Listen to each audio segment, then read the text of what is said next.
ಬೇರೆ ಕಾಲೇಜುಗಳ ವಿದ್ಯಾರ್ಥಿಗಳಿಗೆ ಪ್ರೀತಿಪೂರ್ವಕ ಸಮುದಾಯ ಸಾಂಸ್ಕೃತಿಕ ಸಂಘಟನೆ ಅಧ್ಯಕ್ಷ ಕುಂದಾಪುರ ಮತ್ತು ದಲಿತ ಕರ್ನಾಟಕ ರಾಜ್ಯ ದಲಿತ ಸಂಘರ್ಷ ಸಮಿತಿ ಕುಂದಾಪುರ ಘಟಕ ಇವರ ಸಹಯೋಗದಲ್ಲಿ ಪ್ರತಿ ತಿಂಗಳಂತೆ ಈ ತಿಂಗಳು ಕೂಡ ತಿಂಗಳ ಕಟ್ಟಾಬೋದು ಕಾರ್ಯಕ್ರಮ ಈ ಒಂದು ಸಭಾಭವನದಲ್ಲಿ ಆರಂಭವಾಗಿದ್ದು ಈ ಕಾರ್ಯಕ್ರಮದ ಕೇಂದ್ರ ಸಂಪನ್ಮೂಲ ವ್ಯಕ್ತಿಗಳಾಗಿ ಡಾಕ್ಟರ್ ಜಯಪ್ರಕಾಶ್ ಶೆಟ್ಟಿ, ಪ್ರಾಧ್ಯಾಪಕರು, ಸರ್ಕಾರಿ ಪ್ರಥಮೋದಯ ಕಾಲೇಜು ಮತ್ತು ಸ್ನಾತಕೋತ್ತರ ಅಧ್ಯಯನದಿಂದ ಅವರನ್ನ ಪ್ರೀತಿಪೂರ್ವಕವಾಗಿ ವೇದಿಕೆ ಮೇಲೆ ಬರಮಾಡಿ ಬರ್ತಾ ಇದ್ದಾರೆ. ಹಾಗೆ ಸಮುದಾಯ ಕುಂದಾಪುರ ಇದರ ಅಧ್ಯಕ್ಷರು ಸದಾನಂದ ಡಾಕ್ಟರ್ ಸದಾನಂದ ಬೈದೂರು ಅವರನ್ನು ಕೂಡ ವೇದಿಕೆ ಮೇಲೆ ಬರಮಾಡಿಕೊಳ್ತಾ ಇದ್ದಾರೆ. ಮಳೆಗಾಲದ ಜೂನ್ ತಿಂಗಳ ಕಥಾವು ಆದಿಕವಿ ಪಂಪನ ಕುರಿತು ಒಂದು ಹೊಸ ಮುಖಾಮುಖಿ ಕಾರ್ಯಕ್ರಮ ಈ ವೇದಿಕೆ ಮೇಲೆ ಆರಂಭವಾಗಿದ್ದು ಸುದೀರ್ಘ ಅದರ ಬಗ್ಗೆ ಅಧ್ಯಯನ ಮತ್ತು ಸಂವಾದ ಕಾರ್ಯಕ್ರಮವನ್ನು ಈ ಕಾರ್ಯಕ್ರಮದ ಕೇಂದ್ರ ಬಿಂದುಗಳು ನಿರ್ವಹಿಸಿಕೊಳ್ಳಲಿದ್ದಾರೆ. ಅದರ ಮುಖೇನವಾಗಿ ಈಗ ಪ್ರಾಸ್ತಾವಿಕ ಮತ್ತು ಸ್ವಾಗತಕ್ಕಾಗಿ ಸಮುದಾಯದ ಅಧ್ಯಕ್ಷರಾದಂತಹ ಸದಾನಂದ ಸರ್ ಅವರಿಗೆ ಕೇಳಿಕೊಳ್ತೇವೆ.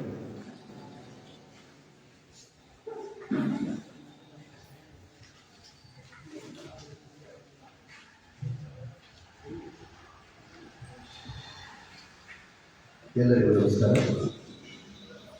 ಇವತ್ತು ತಿಂಗಳ ಓದಿನ ಕಾರ್ಯಕ್ರಮದಲ್ಲಿ ನಾವು ಸಮುದಾಯ ಕುಂದಾಪುರ ಇವೆಲ್ಲ ಹೇಳಿದೆ. ತುರ್ತು ಪರಿಸ್ಥಿತಿಯ ಸಂದರ್ಭದಲ್ಲಿ ಆರಂಭವಾದಂತಹ ಸಮುದಾಯ ಸಂಸ್ಥೆಯ ಘಟಕವಾಗಿ ಕುಂದಾಪುರ ಸಮುದಾಯ 80ರ ದಶಕದಲ್ಲಿ ಆರಂಭ ಆಯಿತು. ಅಂದಿನಿಂದ ಇಂದಿನವರೆಗೆ ಸಾಂಸ್ಕೃತಿಕವಾಗಿ ತನ್ನ ಪ್ರಗತಿಪರ ಚಳವಳಿಯಲ್ಲಿ ತನ್ನನ್ನು ತೊಡಗಿಸಿಕೊಳ್ತಾ ಬಂದಿದೆ. ಅದರಲ್ಲಿ ಕುಂದಾಪುರ ಸಮುದಾಯ ಹಲವಾರು ಚಟುವಟಿಕೆಗಳ ಮೂಲಕ ಕುಂದಾಪುರದ ವಿಭಿನ್ನ ಚಳುವಳಿಗಳಲ್ಲಿ ಪ್ರಗತಿಪರ ಚಳುವಳಿಗಳಲ್ಲಿ ತನ್ನನ್ನು ತೊಡಗಿಸಿಕೊಂಡು ಬರ್ತಾ ಇದೆ. ಸಾಮಾನ್ಯವಾಗಿ ನಾವು ಸುಮಾರು 5 ವರ್ಷಗಳಿಂದ ಸತತವಾಗಿ ತಿಂಗಳ ಓದುವ ಕಾರ್ಯಕ್ರಮವನ್ನು ಹಮ್ಮಿಕೊಂಡು ಬರ್ತಾ ಇದ್ದೇವೆ.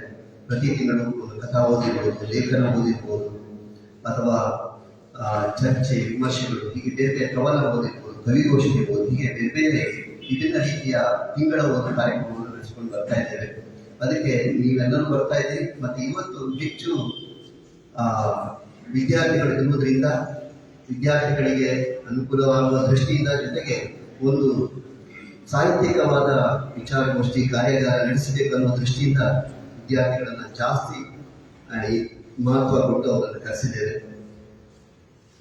ಕುಂದಾಪುರ ಸಮುದಾಯ ತಿಂಗಳ ಓದು ಮಾತ್ರ ಅಲ್ಲದೆ ಮಕ್ಕಳಿಗಾಗಿ ವಿಶಿಷ್ಟವಾಗಿ ಬೇಸಿಗೆ ಶಿಬಿರವನ್ನು ನಡೆಸಿಕೊಂಡು ಬರ್ತಾ ಇದೆ. ಮಕ್ಕಳ ನಾಟಕಗಳನ್ನು, ರಂಗಭೂಮಿ ಚಟುವಟಿಕೆಗಳನ್ನು, ಹಾಗೆ ಕಾರ್ಯಾಗಾರಗಳನ್ನು ನಡೆಸಿಕೊಂಡು ಬರ್ತಾ ಇದೆ. ಅದರ ಒಂದು ಭಾಗವಾಗಿ ಈ ತಿಂಗಳ ಓದು. ಈ ತಿಂಗಳ ಓದು ಕಾರ್ಯಕ್ರಮದಲ್ಲಿ ಇವತ್ತು ನಮ್ಮ ಜೊತೆಗೆ ಡಾಕ್ಟರ್ ಜಯಪ್ರಕಾಶ್ ಶೆಟ್ಟಿ ಅವರಿದ್ದಾರೆ. ಡಾಕ್ಟರ್ ಜಯಪ್ರಕಾಶ್ ಶೆಟ್ಟಿ ಅವರ ಕಿರು ಪರಿಚಯವನ್ನು ಮಾಡ್ತಾ ಅವರನ್ನು ಸ್ವಾಗತಿಸಿದ್ದಾರೆ. ಡಾಕ್ಟರ್ ಜಯಪ್ರಕಾಶ್ ಶೆಟ್ಟಿ ಅವರು ಕುಂದಾಪುರದವರೇ.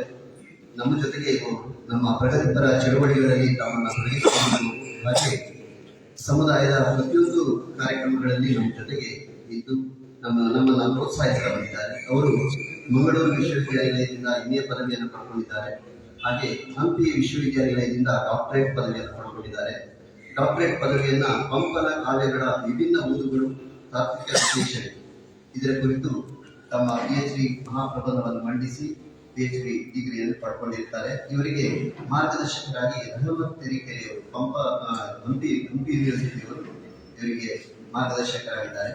ಹಾಗೆ ಇವರು ಹಲವಾರು ಕಡೆಗಳಲ್ಲಿ ತಮ್ಮ ಕರ್ತವ್ಯವನ್ನು ನಿರ್ವಹಿಸಿದ್ದಾರೆ. ಚಿಕ್ಕಮಗಳೂರು, ಶಂಕರನಾರಾಯಣ, ಹಿರೇಕೆರೂರು, ತೆಂಕನಗಿರಿ, ಬೇರೆ ಬೇರೆ ಕಡೆಯಲ್ಲಿ ಈಗ ತೆಂಕನಗಿರಿಯಲ್ಲಿ ಕರ್ತವ್ಯ ನಿರ್ವಹಿಸ್ತಾ ಇದ್ದಾರೆ.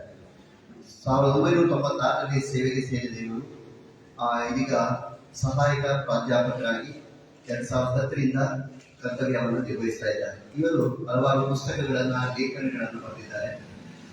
ಅವರ ಪ್ರಮುಖ ಪುಸ್ತಕಗಳು ಬೀಜ ಮುಹೂರ್ತ, ಕುಂದಾಪುರ ಸ್ಥಳೀಯ ಸಂಸ್ಕೃತಿಯನ್ನು ಆಧರಿಸಿದ್ದು, ಹಾಗೆ ಹೊಳೆ ಎಂಬ ಹೊನ್ನಹರಿವು, ಶಬ್ದದ ಲಜ್ಜೆಯ ಗುಣ, ಬೆಳಗಿನೊಳಗಿನ ಬೆಳಕು, ಕನಕ ಮತ್ತು ಕನ್ನಡ ಕಾದಂಬರಿ,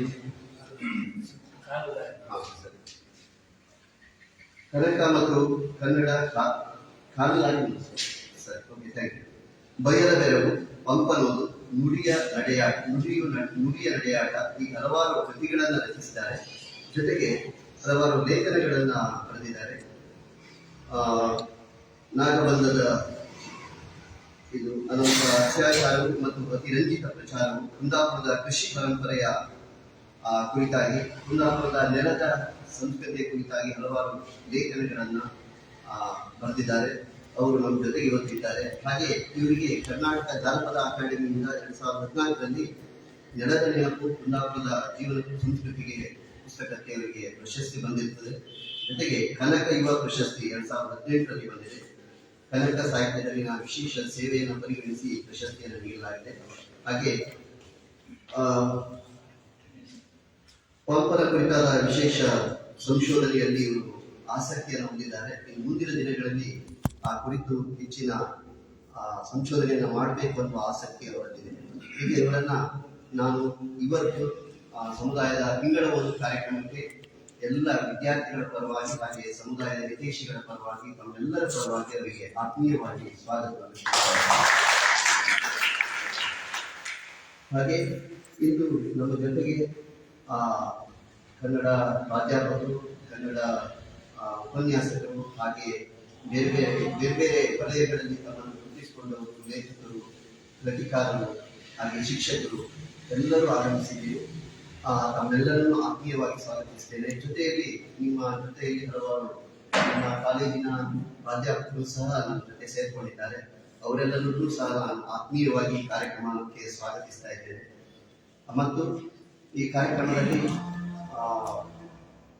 ಹಿನ್ನೆಲೆಯಿಂದ ನಮಗೆ ಸಹಕರಿಸಿದವರು ಬೇರೆ ಬೇರೆ ಕಾಲೇಜಿನ ಪ್ರಾಂಶುಪಾಲರು ಮತ್ತು ಕನ್ನಡ ವಿಭಾಗದ ಪ್ರಾಧ್ಯಾಪಕರು, ಅವರನ್ನು ಸಹ ನಾನು ಕಾರ್ಯಕ್ರಮಕ್ಕೆ ಸ್ವಾಗತಿಸ್ತಾ ಇದ್ದೇನೆ. ಪಂಪ ಆದಿ ಮಹಾಕವಿ, ಇಮ್ಮಡಿ ಅರಿಕೇಸರಿಯ ಆಸ್ಥಾನ ಕವಿಯಾಗಿದ್ದು, ಬಹಳ ಮುಖ್ಯವಾಗಿ ಚಂಪು ಕಾವ್ಯ ಅಂದರೆ ಗದ್ಯ ಪದ್ಯ ಮಿಶ್ರಣವಾದ ಸಾಹಿತ್ಯವನ್ನ ರಚಿಸಿದ್ದಾರೆ. ಜೊತೆಗೆ ಅವರು ರತ್ನತ್ರಯರಲ್ಲಿ ಒಬ್ಬರು, ಪಂಪ, ಪೊನ್ನ, ರನ್ನ ಇವರಲ್ಲಿ ರತ್ನತ್ರಯರಲ್ಲಿ ಒಬ್ಬರಾಗಿದ್ದಾರೆ. ಆದಿಪುರಾಣ ಮತ್ತೆ ವಿಕ್ರಮಾರ್ಜುನ ವಿಜಯ ಇವರ ಬಹಳ ಮೇರು ಕೃತಿಯಾಗಿದೆ. ಅದರ ಕುರಿತಾಗಿ ಹೆಚ್ಚಿನ ವಿವರವನ್ನ ಮತ್ತೆ ಅವರ ಕೃತಿಯ ಹೊಸ ಓದನ್ನ ನಾವು ಪ್ರೋಷರಲ್ಲಿ ಹೇಳಿದ ಹಾಗೆ ಅದೊಂದು ಹೊಸ ಮುಖಾಮುಖಿಯನ್ನ ನಿಮ್ಮ ಜೊತೆಗೆ ತೆರೆದಿಟ್ಟಿದ್ದಾರೆ. ಅದರ ಬಗ್ಗೆ ವಿಶೇಷ ಸಂಶೋಧನೆಯನ್ನ ನಡೆಸಿದ್ದಾರೆ. ಆದ್ರಿಂದ ಅವರನ್ನ ಮತ್ತು ನಿಮ್ಮೆಲ್ಲರನ್ನ ಇನ್ನೊಮ್ಮೆ ಸ್ವಾಗತಿಸ್ತಾ ನಾನು ಮಾತನ್ನು ಮುಗಿಸ್ತೇನೆ. Thank you.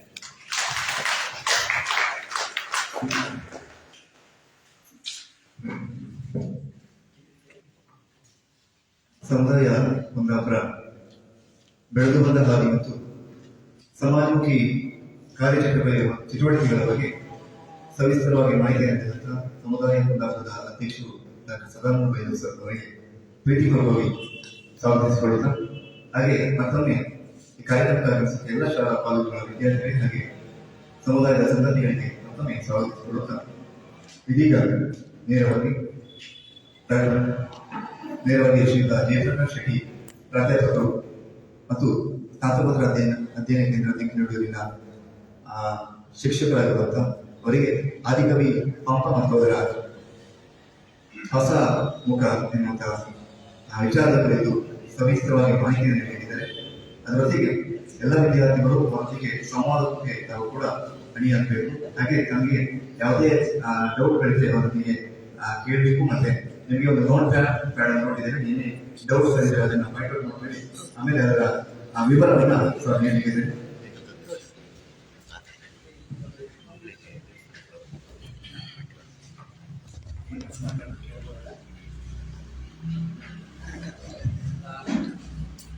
ಪ್ರೀತಿಯ ಸಮಾನ ನಮಸ್ಕರೇ ವಿದ್ಯಾರ್ಥಿಗಳು ಎಲ್ಲರೂ ಕೇಳ್ತಾ ಇದೆಯಾ? ನನ್ನ ಮೈಕ್ ಇರ್ಬೋದಾ? ಸ್ವಲ್ಪ ಪ್ರಚಾರದಾಗ ಆಗ್ತದೆ. ಕೇಳಿಸ್ತಾ ಇದೆಯಾ? ಕೇಳತ್ ಸಮಾನ ಮನಸ್ಕರೇ,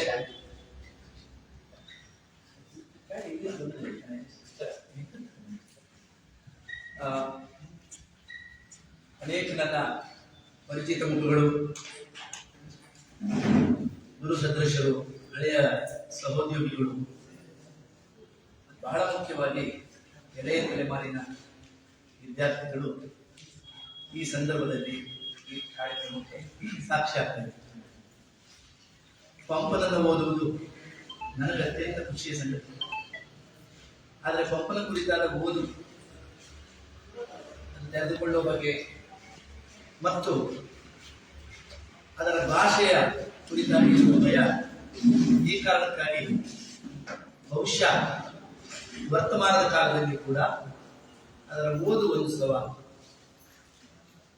ಒಬ್ಬ ಹಳೆಗನ್ನಡದ ಕವಿಯನ್ನ, ನಮಗಿಂತ ದೂರದ ಕವಿಯನ್ನ ಬೇರೆ ಬೇರೆ ಕಾರಣಗಳು ನಮ್ಮಿಂದ ದೂರವಾಗಿಟ್ಟಿವೆ.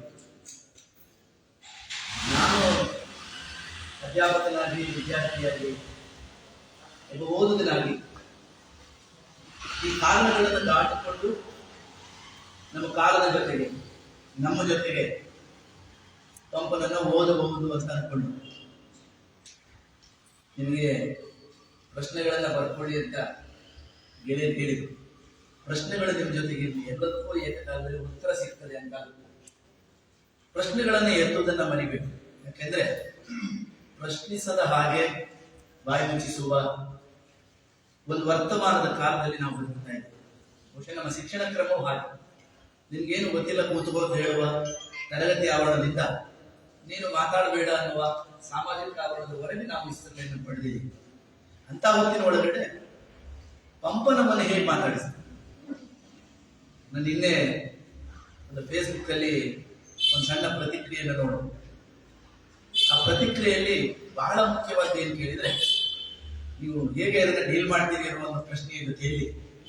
ಈಗ ಪಂಪನನ್ನ ಪಾಠ ಮಾಡುವವರು ಎಲ್ಲ ಯಾಕೆ ಪ್ರತಿಗಾಮಿಯಾದ ಆಲೋಚನೆ ಜೊತೆಗೆ ಗುರುತಿಸಿಕೊಳ್ತಾರೆ? ಅದು ಪಂಪನ ಸಮಸ್ಯೆ ಅಲ್ಲ. ನನಗೆ ಗೊತ್ತಿರುವ ಹಾಗೆ ಮೂಲಭೂತವಾಗಿ ಅದು ವ್ಯಕ್ತಿಗತವಾದ ಸಮಸ್ಯೆ. ಅತ್ಯಂತ ಆಧುನಿಕವಾದ ವಿಜ್ಞಾನವನ್ನು ಪಾಠ ಮಾಡುವವರು ಯಾಕೆ ವಿಜ್ಞಾನದ ಪ್ರತಿಕೃತಿಗಳನ್ನ ಗುರುವಾಯೂರು ಟೆಂಪಲ್ ಅಲ್ಲಿ ಪೂಜೆ ಮಾಡ್ತಾರೆ ಅಂತ ಹೇಳಿದ್ರೆ, ಅದು ವಿಜ್ಞಾನದ ಸಮಸ್ಯೆ ಅಲ್ಲ, ಅದು ನಮ್ಮ ಸಮಸ್ಯೆ. ಹಾಗಾಗಿ ಪಠ್ಯದೊಳಗಡೆ ಸಮಸ್ಯೆ ಇದೆ ಅಂತ ನಾವು ಭಾವಿಸಿಕೊಂಡು ಪ್ರವೇಶ ಮಾಡಿದ್ರೆ ನಮ್ಮಿಂದ ಪಠ್ಯ ಸಹಜವಾಗಿ ದೂರ ಆಗುತ್ತೆ. ಪಠ್ಯದೊಳಗಡೆ ಸಮಸ್ಯೆ ಇದೆಯೋ ಇಲ್ವೋ ಅದರ ಅರ್ಥವನ್ನ ನಮ್ಮ ಕಾಲದಲ್ಲಿ ನಾವು ಕಂಡುಕೊಳ್ಳುವುದಂತ ನಾವು ಭಾವಿಸಿಕೊಂಡು ಪ್ರವೇಶ ಮಾಡಿದರೆ ಬಹುಶಃ ನಮಗೆ ನಮ್ಮ ಕಾಲದಲ್ಲಿ ಆ ಪಠ್ಯ ಮತ್ತು ಪಠ್ಯದ ಕರ್ತೃವಾದ ಕವಿ ಬೇರೆ ರೀತಿಯಲ್ಲಿ ಅರ್ಥ ಆಗುತ್ತೆ. ಇಲ್ಲಿ ವಿದ್ಯಾರ್ಥಿಗಳಿರುವುದರಿಂದ ಮತ್ತು ತರಗತಿಯಲ್ಲಿ ನಾನು ಹೇಳ್ತಾ ಇರುವ ಮಾತನ್ನ ಕೆಲವು ಕಾರಣಕ್ಕಾಗಿ ಇಲ್ಲಿ ನೆನಪಿಸಿಕೊಳ್ತೀನಿ. ನಾನು ಮೂಲಭೂತವಾಗಿ ಒಂದು ಪಠ್ಯವನ್ನ ಓದುವ ಕ್ರಮ ಹೇಗೆ ಅಂತಂದ್ರೆ, ನೀವು ಹಾಗೆ ಓದಿ ಬಿಡಿ, ನಿಮ್ಮ ಆಯ್ಕೆ. ನಾನು ಓದುವ ಕ್ರಮ, ನನ್ನ ಕಾಲವನ್ನು ನನಗೆ ಅರ್ಥೈಸುವುದಕ್ಕೆ ನೆರವಾಗದ ಪಠ್ಯ ನನಗೆ ಒಂದು ಅಮೂರ್ತವಾದ ಪಠ್ಯ. ನನ್ನ ಕಾಲವನ್ನು, ಇಡೀ ಪಠ್ಯದ ಪ್ರತಿ ಸಾಲು ಪ್ರತಿ ಅಕ್ಷರವು ನನ್ನ ಕಾಲವನ್ನು ಅರ್ಥೈಸಲಿಕ್ಕೆ ನೆರವಾಗ್ತದೆ ಅಂತ ನಾನು ವಾದಿಸ್ತಾ ಇದ್ದೀನಿ. ಆದರೆ ಒಂದು ಪಠ್ಯವನ್ನು ನಾನು ಸ್ಪರ್ಶಿಸುವ ಸಂದರ್ಭದ ಒಳಗಡೆ, ಅದನ್ನು ಪ್ರವೇಶ ಮಾಡುವ ಸಂದರ್ಭದ ಒಳಗಡೆ ನನಗೆ ಅದು ನನ್ನ ಕಾಲವನ್ನ ಅರ್ಥೈಸಿಕೊಳ್ಳುವ ಅಥವಾ ನನ್ನದೇ ಆದ ನೆಲೆಯಲ್ಲಿ ವಿವರಿಸಿಕೊಳ್ಳುವ, ಇಲ್ಲಿಯ ಮನುಷ್ಯ ಸಂಬಂಧಗಳನ್ನ ಹೊಸ ರೀತಿಯಲ್ಲಿ ನೋಡಿಕೊಳ್ಳುವ ಕಣ್ಣನ್ನ ಕೊಡುವ ಹಾಗಿದ್ರೆ ಮಾತ್ರ ಪಠ್ಯ ನಮಗೆ ಉಪಯೋಗ ಆಗುತ್ತೆ. ಆ ದೃಷ್ಟಿಯಿಂದ ನಾನು ವಿದ್ಯಾರ್ಥಿಗಳಿಗೆ ಹೇಳ್ಕೊಂಡು ಬಂದ ಮಾತೇನು ಕೇಳಿದ್ರೆ, ಈ ಪಠ್ಯ ಅನ್ನೋದು ಕಿಟಿಕಿ ಇದ್ದ ಹಾಗೆ. ನೀವು ತರಗತಿಯ ಒಳಗಡೆ ನೋಡೋದಲ್ಲ, ನೀವು ಲೋಕವನ್ನು ನೋಡಬೇಕಾದ ರೀತಿಯಲ್ಲಿ ಒಂದು ಪಠ್ಯ ಒಂದು ಕಿಟಕಿ ತರ ಆಗಿರ್ತದೆ. ಹಾಗಾಗಿ ನಿಮ್ಮದರ ನೋಟ ಲೋಕವನ್ನು ನೋಡುವ ಹಾಗೆ ಇರಬೇಕಾದ್ರೆ ನಿಮ್ಮ ಓದು ಕೂಡ ಹಾಗೆ ಇರಬೇಕಾಗುತ್ತೆ. ನಾನು ವರ್ತಮಾನದ ಇವತ್ತಿನ ಈ ಸಂದರ್ಭದಲ್ಲಿ ಪಂಪನನ್ನ ಎತ್ಕೊಂಡು ಮಾತಾಡುವಾಗ ಈ ವಿದ್ಯಾರ್ಥಿಗಳನ್ನ ಗಮನದಲ್ಲಿ ಇಟ್ಟುಕೊಂಡೇ ಹೆಚ್ಚು ಮಾತಾಡ್ತಾರೆ. ಹಾಗೆ ಮಾತಾಡುವ ಸಂದರ್ಭದ ಒಳಗಡೆ ಪಂಪ ಎಲ್ಲಿ ಹುಟ್ಟಿದ, ಎಲ್ಲಿ ಬೆಳೆದ, ಅವರ ಚರಿತ್ರೆ ಏನು, ಇದು ನಿಮ್ಮಗಳಿಗೆಲ್ಲ ಗೊತ್ತಿತ್ತು.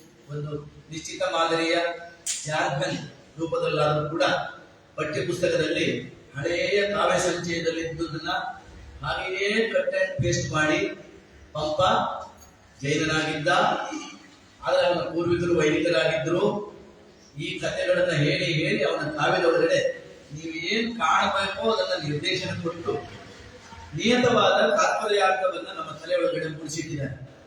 ಅದಂತೆ ಹೊಸ ಕಾಲದ ಒಳಗಡೆ ಮೇಷ್ಟ್ರುಗಳು ಗೈಡ್ಗಳು ವ್ಯತ್ಯಾಸ ಇಲ್ಲದ ರೂಪದ ಒಳಗಡೆ ನಾವು ಅದನ್ನು ಓದ್ತಾ ಇರುವ ಕಾರಣಕ್ಕಾಗಿ ಅನೇಕ ಅರ್ಥಗಳು ಸಿದ್ಧ ಮಾದರಿಯಲ್ಲಿ ನಮಗೆ ತಲುಪ್ತಾ ಇರುವ ಕಾರಣಕ್ಕಾಗಿ ನಾವು ಹೇಳುವ ಮಾತುಗಳು ನಿಮಗೆ ಅಪರಿಚಿತವೂ ಕೂಡ ಆಗಬಹುದು.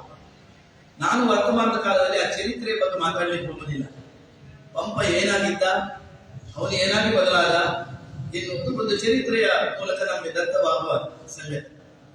ಪಂಪನ 2 ಕಾವ್ಯಗಳು, ಅದರ ಬಗ್ಗೆ ಒಂದು ಮಾತು ಅನೇಕರು ಕಂಪನೆ ಹೇಳಿದ ಮಾತನ್ನು ಇಟ್ಟುಕೊಂಡು ಒಂದನ್ನು 6 ತಿಂಗಳಲ್ಲಿ ಬರೆದ, ಒಂದನ್ನು 3 ತಿಂಗಳಲ್ಲಿ ಬರೆದ ಅಂತ ಮಾತಾಡ್ತಾರೆ. ಇದನ್ನು ನಾವು ಹೇಗೆ ಅರ್ಥ ಮಾಡಿಕೊಳ್ಳುವುದು? ಪಂಪ 2 ಅಜಾಯ್ಮೆಂಟ್ ಬರೆದ ಹಾಗೆ ಒಂದನ್ನು 6 ತಿಂಗಳಲ್ಲಿ ಬರೆದು ಮತ್ತೊಂದನ್ನು 3 ತಿಂಗಳಲ್ಲಿ ಬರೆದು ಮುಗಿಸಿದ ಎನ್ನುವ ಸ್ಟೀರಿಯೋಟೈಪಿನ ಮಾತುಗಳನ್ನು ಅನೇಕ ಮೇಷ್ಟ್ರುಗಳು ಹೇಳುವುದನ್ನ ನೀವು ಕೇಳಿಸ್ಕೊಂಡಿದ್ದೀರಿ, ನಾನು ಕೇಳಿಸ್ಕೊಂಡಿದ್ದೀನಿ. ಒಂದು 6 ತಿಂಗಳಲ್ಲಿ ಬರೆದ, ಒಂದು 3 ತಿಂಗಳಲ್ಲಿ ಬರೆದ. ಅದನ್ನು ಹೀಗೆ ಅರ್ಥ ಮಾಡಿಕೊಂಡ್ರೆ ಹೇಗೆ? ಬಹುಶಃ ನಾವೆಲ್ಲ ಯಾರ ಜೊತೆಲಾದ್ರೂ ಮಾತಾಡುವಾಗ ಸ್ವಲ್ಪ ಗಡಿಬಿಡಿ ತೋರಿದ್ರೆ ನೀನು ತಿಂಗಳು ತುಂಬಿ ಹುಟ್ಟಿಲ್ವಾ ಅಂತ ಕೇಳ್ತೀನಿ. 6 ತಿಂಗಳಿಗೆ ಹುಟ್ಟಿದವನ ಅಂತ, 6 ತಿಂಗಳಿಗೆ ಹುಟ್ಟಿದವನು ಅಂತ ಹೇಳಿದ್ರೆ ಅವಸರದಲ್ಲಿ ಹುಟ್ಟಿದವರು ಅಂತ, ಅವ್ರು ಅವಸರ ಮಾಡ್ತಾರೆ ಅಂತ. 6 3 ಅಂತ ಹೇಳಿದ್ರೆ ಅದು 2 ಸೇರಿ 9 ಆಗುತ್ತೆ. 9 ತಿಂಗಳು ತುಂಬಿ ಹುಟ್ಟಿದ, ನಾನು ತಿಂಗಳು ತುಂಬಿ ಹುಟ್ಟಿದವನು ಎನ್ನುವುದು ಅನೇಕರಿಗೆ ಅವರ ಅಸ್ಮಿತೆಯನ್ನು ಹೇಳ್ಕೊಳ್ಳೋ ಕ್ರಮ ಕೂಡ ಹೌದು. ನನ್ನ ಬುದ್ಧಿ ಸರಿಯಾಗಿದೆ. ಒಂದು ಇಡಿಯಾದ ಸರಿಯಾದ ಪ್ರಸವವನ್ನ ನಮ್ಮ ಜನ ಹೇಳುವ ಕ್ರಮ ಏನು ಕೇಳಿದ್ರೆ 1 6 1 3. ಈಗ ಚೊಚ್ಚಲ ಹೆರಿಗೆ ಆಗುವ ಮುನ್ನ ಬಯಕೆ ಹಾಕೋದಕ್ಕೂ ಕೂಡ 2 ಸ್ಟೆಪ್ ಇದೆ ನಾನು ನೋಡಿದ ಹಾಗೆ. ಒಂದು ಸಣ್ಣವು ಮೂಡಿಸುವುದು, ಇನ್ನೊಂದು ದೊಡ್ಡವು ಮೂಡಿಸುವುದು. ಹೀಗೆ ಸಣ್ಣವು ಮತ್ತು ದೊಡ್ಡವು ಮೂಡಿಸುವಲ್ಲಿವರೆಗೆ ಆ ಮಗು ಗರ್ಭದಲ್ಲಿದ್ದು ಆಮೇಲೆ ಅದು ಸುಖ ಪ್ರಸವ ಆದ್ರೆ ಆ ಮಗು ಆರೋಗ್ಯಕರವಾದ ಮಗು, ಒಳ್ಳೆಯ ರೀತಿಯಲ್ಲಿ ಹುಟ್ಟಿದ ಮಗು ಅಂತ. ಅಪಪ್ರಸವವಾದ್ರೆ ಅದು ಸರಿಯಾಗಿ ಬೆಳೆದಿಲ್ಲ ಅಂತ, ಬಹುಶಃ ಸರಿಯಾಗಿ ಮಳೆ ಬಿಸಿಲು ಸರಿಯಾಗಿ ಸಿಕ್ಕದ ಬೆಳೆ, ಅದು ಅರ್ಜೆಂಟ್ ಆಗುತ್ತೆ. ಚೆಟ್ಟಾಗೋದು ಬೇರೆ, ಅರ್ಜೆಂಟ್ ಆಗುತ್ತೆ. ಕುಂದಾಪುರ ಮಾತಾಡ್ತಾ ಅರ್ಥ ಆಗುತ್ತಲ್ಲ, ಎಸ್, ಅದು ಅರ್ಜೆಂಟ್ ಆಗುತ್ತೆ.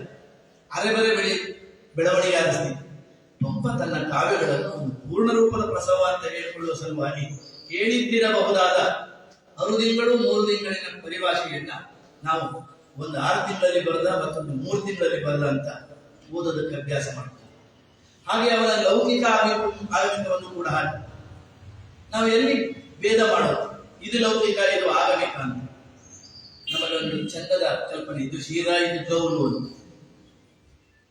ಆದ್ರೆ ನಿಮ್ಗೆ ಸರಿಯಾಗಿ ಅರ್ಥ ಮಾಡಿಕೊಂಡ್ರೆ ಬಸ್ನಿದಡಿ ಗೌರು, ಬಸ್ನಿದಡಿ ಗೌರು, ಆಣದ ಗೌರು.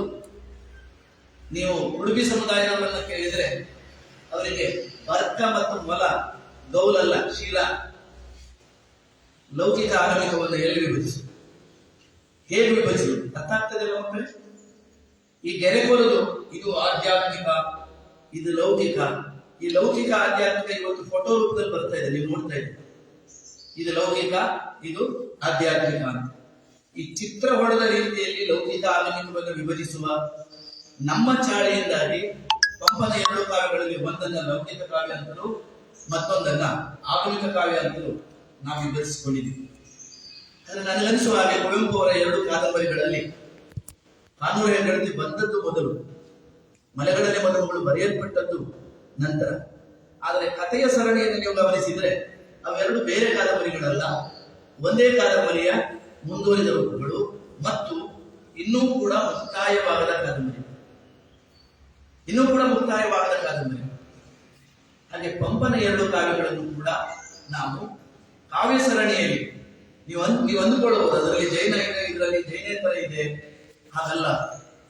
ಪಂಪನ ಒಂದು ಕಾಣಿಕೆಯನ್ನ ಒಂದರ್ಥದಲ್ಲಿ ಮುಂದುವರಿಸಿದ ಈ ಕಾವ್ಯ ರೂಪಗಳನ್ನ ವಿಭಜನೆ ಮಾಡಿಕೊಳ್ಳುವುದಕ್ಕಿಂತ ಒಂದು ಸಾತತ್ಯದಲ್ಲಿ ಕಂಟಿನ್ಯೂಸ್ ಆಗಿ ಅದನ್ನು ಗುರುತಿಸಿಕೊಳ್ಳುವುದು ಹೆಚ್ಚು ಉಪಯುಕ್ತ ಅಂತ ನನ್ನ ಭಾವನೆ.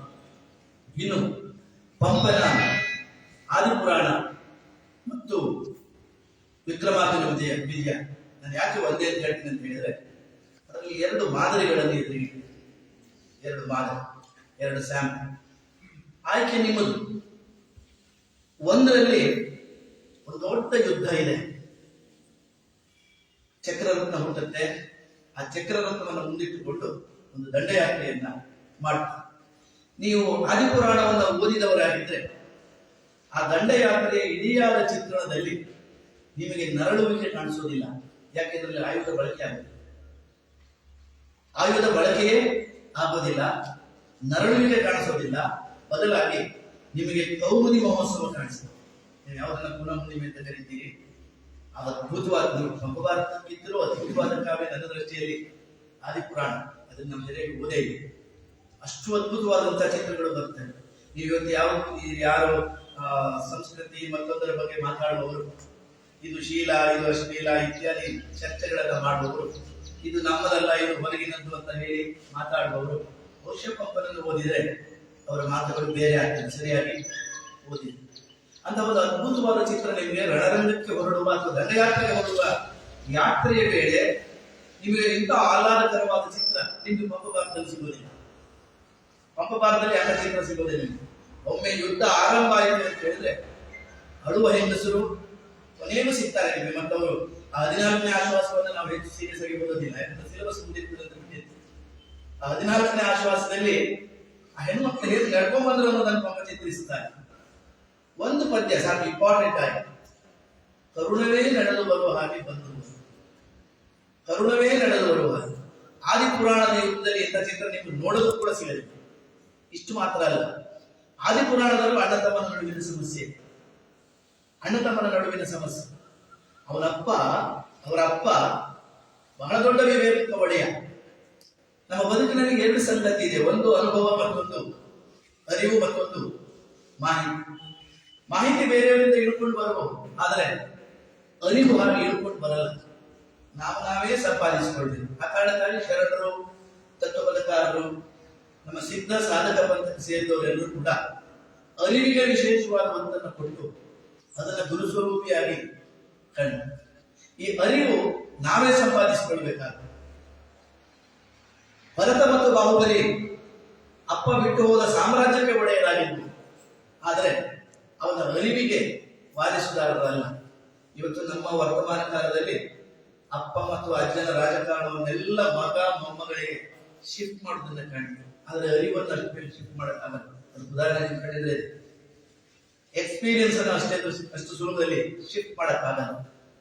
ಹಾಗೆಯೇ ಭರತ ಬಾಹುಬಲಿ ಈ ನೆಲಕ್ಕೆ ಏನು ಅರ್ಥ ಇಲ್ಲ ಅಂತ ತ್ಯಾಗ ಮಾಡಿ ಹೊರಟವನ ಮಕ್ಕಳು ನೆಲದ ಕಾರಣಕ್ಕಾಗಿ ಹೊಡೆದಾಡ್ತಿರ್ತಾರೆ. ಆದ್ರೆ ಒಂದು ಹಂತದಲ್ಲಿ ಆ ಯುದ್ಧದ ಒಂದು ಪರಾಕಾಷ್ಠೆ ವ್ಯವಸ್ಥೆಯಲ್ಲಿ ಇಬ್ಬರು ಎದುರು ಬದಲಾಗಬೇಕಾದ ಪರಿಸ್ಥಿತಿ ಬಂದಾಗ ಅವರಿಬ್ಬರು ಒಂದು ಮಾತು ಕೇಳ್ತಾರೆ. ಅಲ್ಲಿ ಮಂತ್ರಿಗಳು ಮಾತಾಡುವ ಮಾತನ್ನು ಕೇಳ್ತಾರೆ. ಮಂತ್ರಿಗಳು ಒಂದು ಸ್ಥೂಲವಾಗಿ ಸೂಕ್ಷ್ಮವಾಗಿ ಒಂದು ಮಾತನ್ನು ಹೇಳ್ತಾರೆ. ಯುದ್ಧವೆಂಬುದಕ್ಕೆ ಕ್ರೂರ ಗ್ರಹ ಯುದ್ಧದಂತೆ ಸಕಲ ಪ್ರಜಾವಿನಾಶ, ಸಕಲ ಪ್ರಜಾವಿನಾಶ. ಯುದ್ಧವೆಂಬುದಕ್ಕೆ ಕ್ರೂರ ಗ್ರಹ ಯುದ್ಧದಂತೆ ಸಕಲ ಪ್ರಜಾವಿನಾಶ. ಯುದ್ಧದಲ್ಲಿ ಅಲ್ಟಿಮೇಟ್ ಹಾನಿ ಪಡುವವರು ಯಾರು ಕೇಳಿದ್ರೆ ಪ್ರಜೆಗಳು, ಜನ. ಗಾಜಾಪಟ್ಟಿಗೆ ಹೋಗಿ ನೋಡಿ, ಗಾಜಾಪಟ್ಟಿಯಲ್ಲಿ ನೋಡಿ, ಅಥವಾ ಉಕ್ರೇನ್ ಮತ್ತು ರಷ್ಯಾದ ನಡುವಿನ ಯುದ್ಧವನ್ನು ಗಮನಿಸಿ. ಈ ಧ್ವನಿ ಪಂಪನ ಆದಿಪುರಾಣದಲ್ಲೂ ಇದೆ, ಭಾರತದಲ್ಲೂ ಕೂಡ ಇದೆ. ಇದೇ ಧ್ವನಿ, ಇದೇ ಅರ್ಥದ ಮಾತನ್ನ ಕೃಷ್ಣ ಸಂತಾನಕ್ಕೆ ಹೋದಾಗ ಕೃಷ್ಣ ದುರ್ಯೋಧನಿಗೆ ಹೇಳ್ತಾರೆ. ಹಾಗೆ ಒಕ್ಕರೋಳು ಓಯನರು ಓರ್ವರಿಲ್ಲದಂತೂ ತಾವೇ ಕಲ್ಲು. ಹಾಗೆ ಒಕ್ಕರೋಳು ಓಯನರು ಓರ್ವರಿಲ್ಲದಂತೂ ತಾವೇ ಕಲ್ಲು. ಒಕ್ಕಲು ಅಂದ್ರೆ ಯಾರು? ಪ್ರಜೆಗಳಿಗೆ. ಒಬ್ರು ಇಲ್ಲದ ಹಾಗೆ ಕೂತದಪ್ಪ. ಆ ಪಾಳೆ ಈ ಪಾಳೆ ಅನ್ನೋ ಪ್ರಶ್ನೆ ಇಲ್ಲ. ಯುದ್ಧ ಅಂದ್ರೆ ಕೊಲ್ಲುವಂತ ಕ್ರಿಯೆ. ಈ ಕ್ರಿಯೆಯನ್ನು ನಿಲ್ಲಿಸುವಂತ ಹೇಳಿ ಮಂತ್ರಿಗಳು ಕೊಟ್ಟ ಸಲಹೆಯನ್ನ ಭರತ ಬಾಹುಬಲಿ ಒಪ್ಪುತ್ತಾರೆ. ಇಬ್ಬರ ನಡುವೆ ನೇರ ಕಾಳಗ. ಇನ್ನೊಂದಿರುವ ಚಕ್ರರತ್ನ ಬೇರೆ, ಈಗ ಅಧಿಕಾರದಲ್ಲಿದ್ದವರ ಬೇರೆ ಬೇರೆ ಸಾಧನೆಗಳಿವೆ. ಆ ಸಾಧನೆಗಳನ್ನೆಲ್ಲ ವಿರೋಧಿ ಪಾಳೆಯಲ್ಲಿ ಬಿಟ್ಟು ಅವರನ್ನ ನಿರಸ್ತ್ರಗೊಳಿಸಿ ಯುದ್ಧ ಮಾಡೋದು ಬಹಳ ಸುಲಭ. ಅದೇ ಕೆಲಸ ಅಲ್ಲ. ನೀವು ಅಮೆರಿಕ ಸ್ಯಾಂಕ್ಷನ್ ಹಾಕಿ ಗೆಲ್ಲೋದು ಸುಲಭ. ಅದೇನು ಇಲ್ಲದೆ ಅದರ ನಿಜವಾದ ಪವರ್ ಅನ್ನು ತೋರಿಸಿ ಯುದ್ಧ ಮಾಡೋದಿದೆಯಲ್ಲ, ಅದು ನಿಜವಾದ ಅದರ ಸಾಮರ್ಥ್ಯ. ನಮ್ಮಲ್ಲಿ ಹಾಕಿದ ಯುದ್ಧ ನಡೆಯೋದಿಲ್ಲ. ಅಂಥದೊಂದು ಯುದ್ಧ ಆದಿಪುರಾಣದಲ್ಲಿ ನಡೆಯುತ್ತೆ. ಭರತ ಬಾಹುಬಲಿ ಮುಖಾಮುಖಿ ಆಗ್ತಾರೆ. ಆಯುಧವಿಲ್ಲದ ಯುದ್ಧ ನಡೀತದೆ. ಆಯುಧವಿಲ್ಲದ ಯುದ್ಧ, ಮುಖಾಮುಖ ನೋಡಿಕೊಳ್ಳುವ, ಜಲಯುದ್ಧ ಮಾಡುವ, ಅಂತಿಮವಾಗಿ ಶಕ್ತಿ ಪ್ರದರ್ಶನದ ಮಲ್ಲಯುದ್ಧ ನಡೀತದೆ. ಮಲ್ಲಯುದ್ಧದಲ್ಲಿ ಕೂಡ ಬಾಹುಬಲಿ ಗೆಲ್ತಾರೆ. ಗೆದ್ದ ಬಾಹುಬಲಿ ಭರತನನ್ನ ಆ ಗೆಲುವಿನ ಉದ್ರೇಕದಲ್ಲಿ, ಉತ್ಸಾಹಿತ ಭಾವದಲ್ಲಿ ನೆನಪು ಗೊತ್ತಾಗುವುದಿತ್ತು. ಆದರೆ ಆ ಹೊತ್ತಿಗೆ ಅವನಲ್ಲಿ ಒಂದು ವಿವೇಕ. ನಾವೆಲ್ಲ ನಮ್ಮ ಸೋಲು ಮತ್ತು ಗೆಲುವಿನಲ್ಲಿ ವಿವೇಕವನ್ನು ಕಳ್ಕೊಳ್ತೀವಿ. ಅತ್ಯುನ್ನತವಾದ ವ್ಯಕ್ತಿತ್ವಗಳು ಆ ಸೋಲು ಮತ್ತು ಗೆಲುವಿನಲ್ಲಿ ಅವರು ಹೆಚ್ಚು ವಿವೇಕಕ್ಕೆ ಒಳಗಾಗ್ತದೆ. ಅದು ಅವರಲ್ಲಿಯೇ ಬರಬೇಕು. ಬಾಹುಬಲಿಯಲ್ಲಿ ಆ ವಿವೇಕ ಬರ್ತದೆ. ಅವನು ಸಂಬಂಧವನ್ನು ಯೋಚಿಸ ದೇವನೂರು ಮಹಾದೇವ ಅವರ ಕುಸುಮ ಬಾಲ ಕಾದಂಬರಿಯಲ್ಲಿ ಅದ್ಭುತವಾದ ಸಾಲು ಎಲ್ಲರೂ ಉಚ್ಚರಿಸ್ತಾರೆ. ಸಂಬಂಧ ಅನ್ನೋದು ದೊಡ್ಡತನ, ಸಂಬಂಧ ಅನ್ನೋದು ದೊಡ್ಡತನ. ಬಹುಶಃ ನಾವು ಈ ಸಂಬಂಧವನ್ನ ಯೋಚಿಸಿದ್ರೆ ನಮ್ಮೊಳಗಡೆ ಹಿಂಸೆ ಇರೋದಿಲ್ಲ. ನಾವು ಕೋಲಾರದಲ್ಲಿ ಒಬ್ಬ ಸಿದ್ಧ ಬರ್ತಾರೆ, ದೊಡ್ಡಿ ವೆಂಕಟಗಿರಿ ಅಂತ. ಆ ದೊಡ್ಡಿ ವೆಂಕಟಗಿರಿ ಎಂತವನು ಕೇಳಿದ್ರೆ ಅಚಲಾಪಂಥದ ಸಿದ್ಧ ಅವನು. ಅವನು ಎಲ್ಲೆಲ್ಲೋ ಹೋಗಿ ಯಾವ್ಯಾವ ತಿಪ್ಪಗುಂಡಿಯಲ್ಲಿ ಅಲ್ಲಿರೋನು, ಬೇಕು ಅನ್ಸಿದ್ರೆ ಊರ್ ಮೇಲೆ ಬರೋನು. ಯಾರ ಕೇರಿ ಅಂತಿಲ್ಲ, ಮಾದಿಗರ ಕೇರಿ, ಗೌಡ್ರ ಕೇರಿ, ಆ ಕೇರಿ ಈ ಕೇರಿ, ಬ್ರಾಹ್ಮಣರ ಕೇರಿ ಅಂತಿಲ್ಲ. ಸೀದಾ ಒಳಗೆ ಬಂದ್ಬಿಡೋನು. ಹಾಗೆ ಬಂದು ಎಲ್ಲಿಗೆ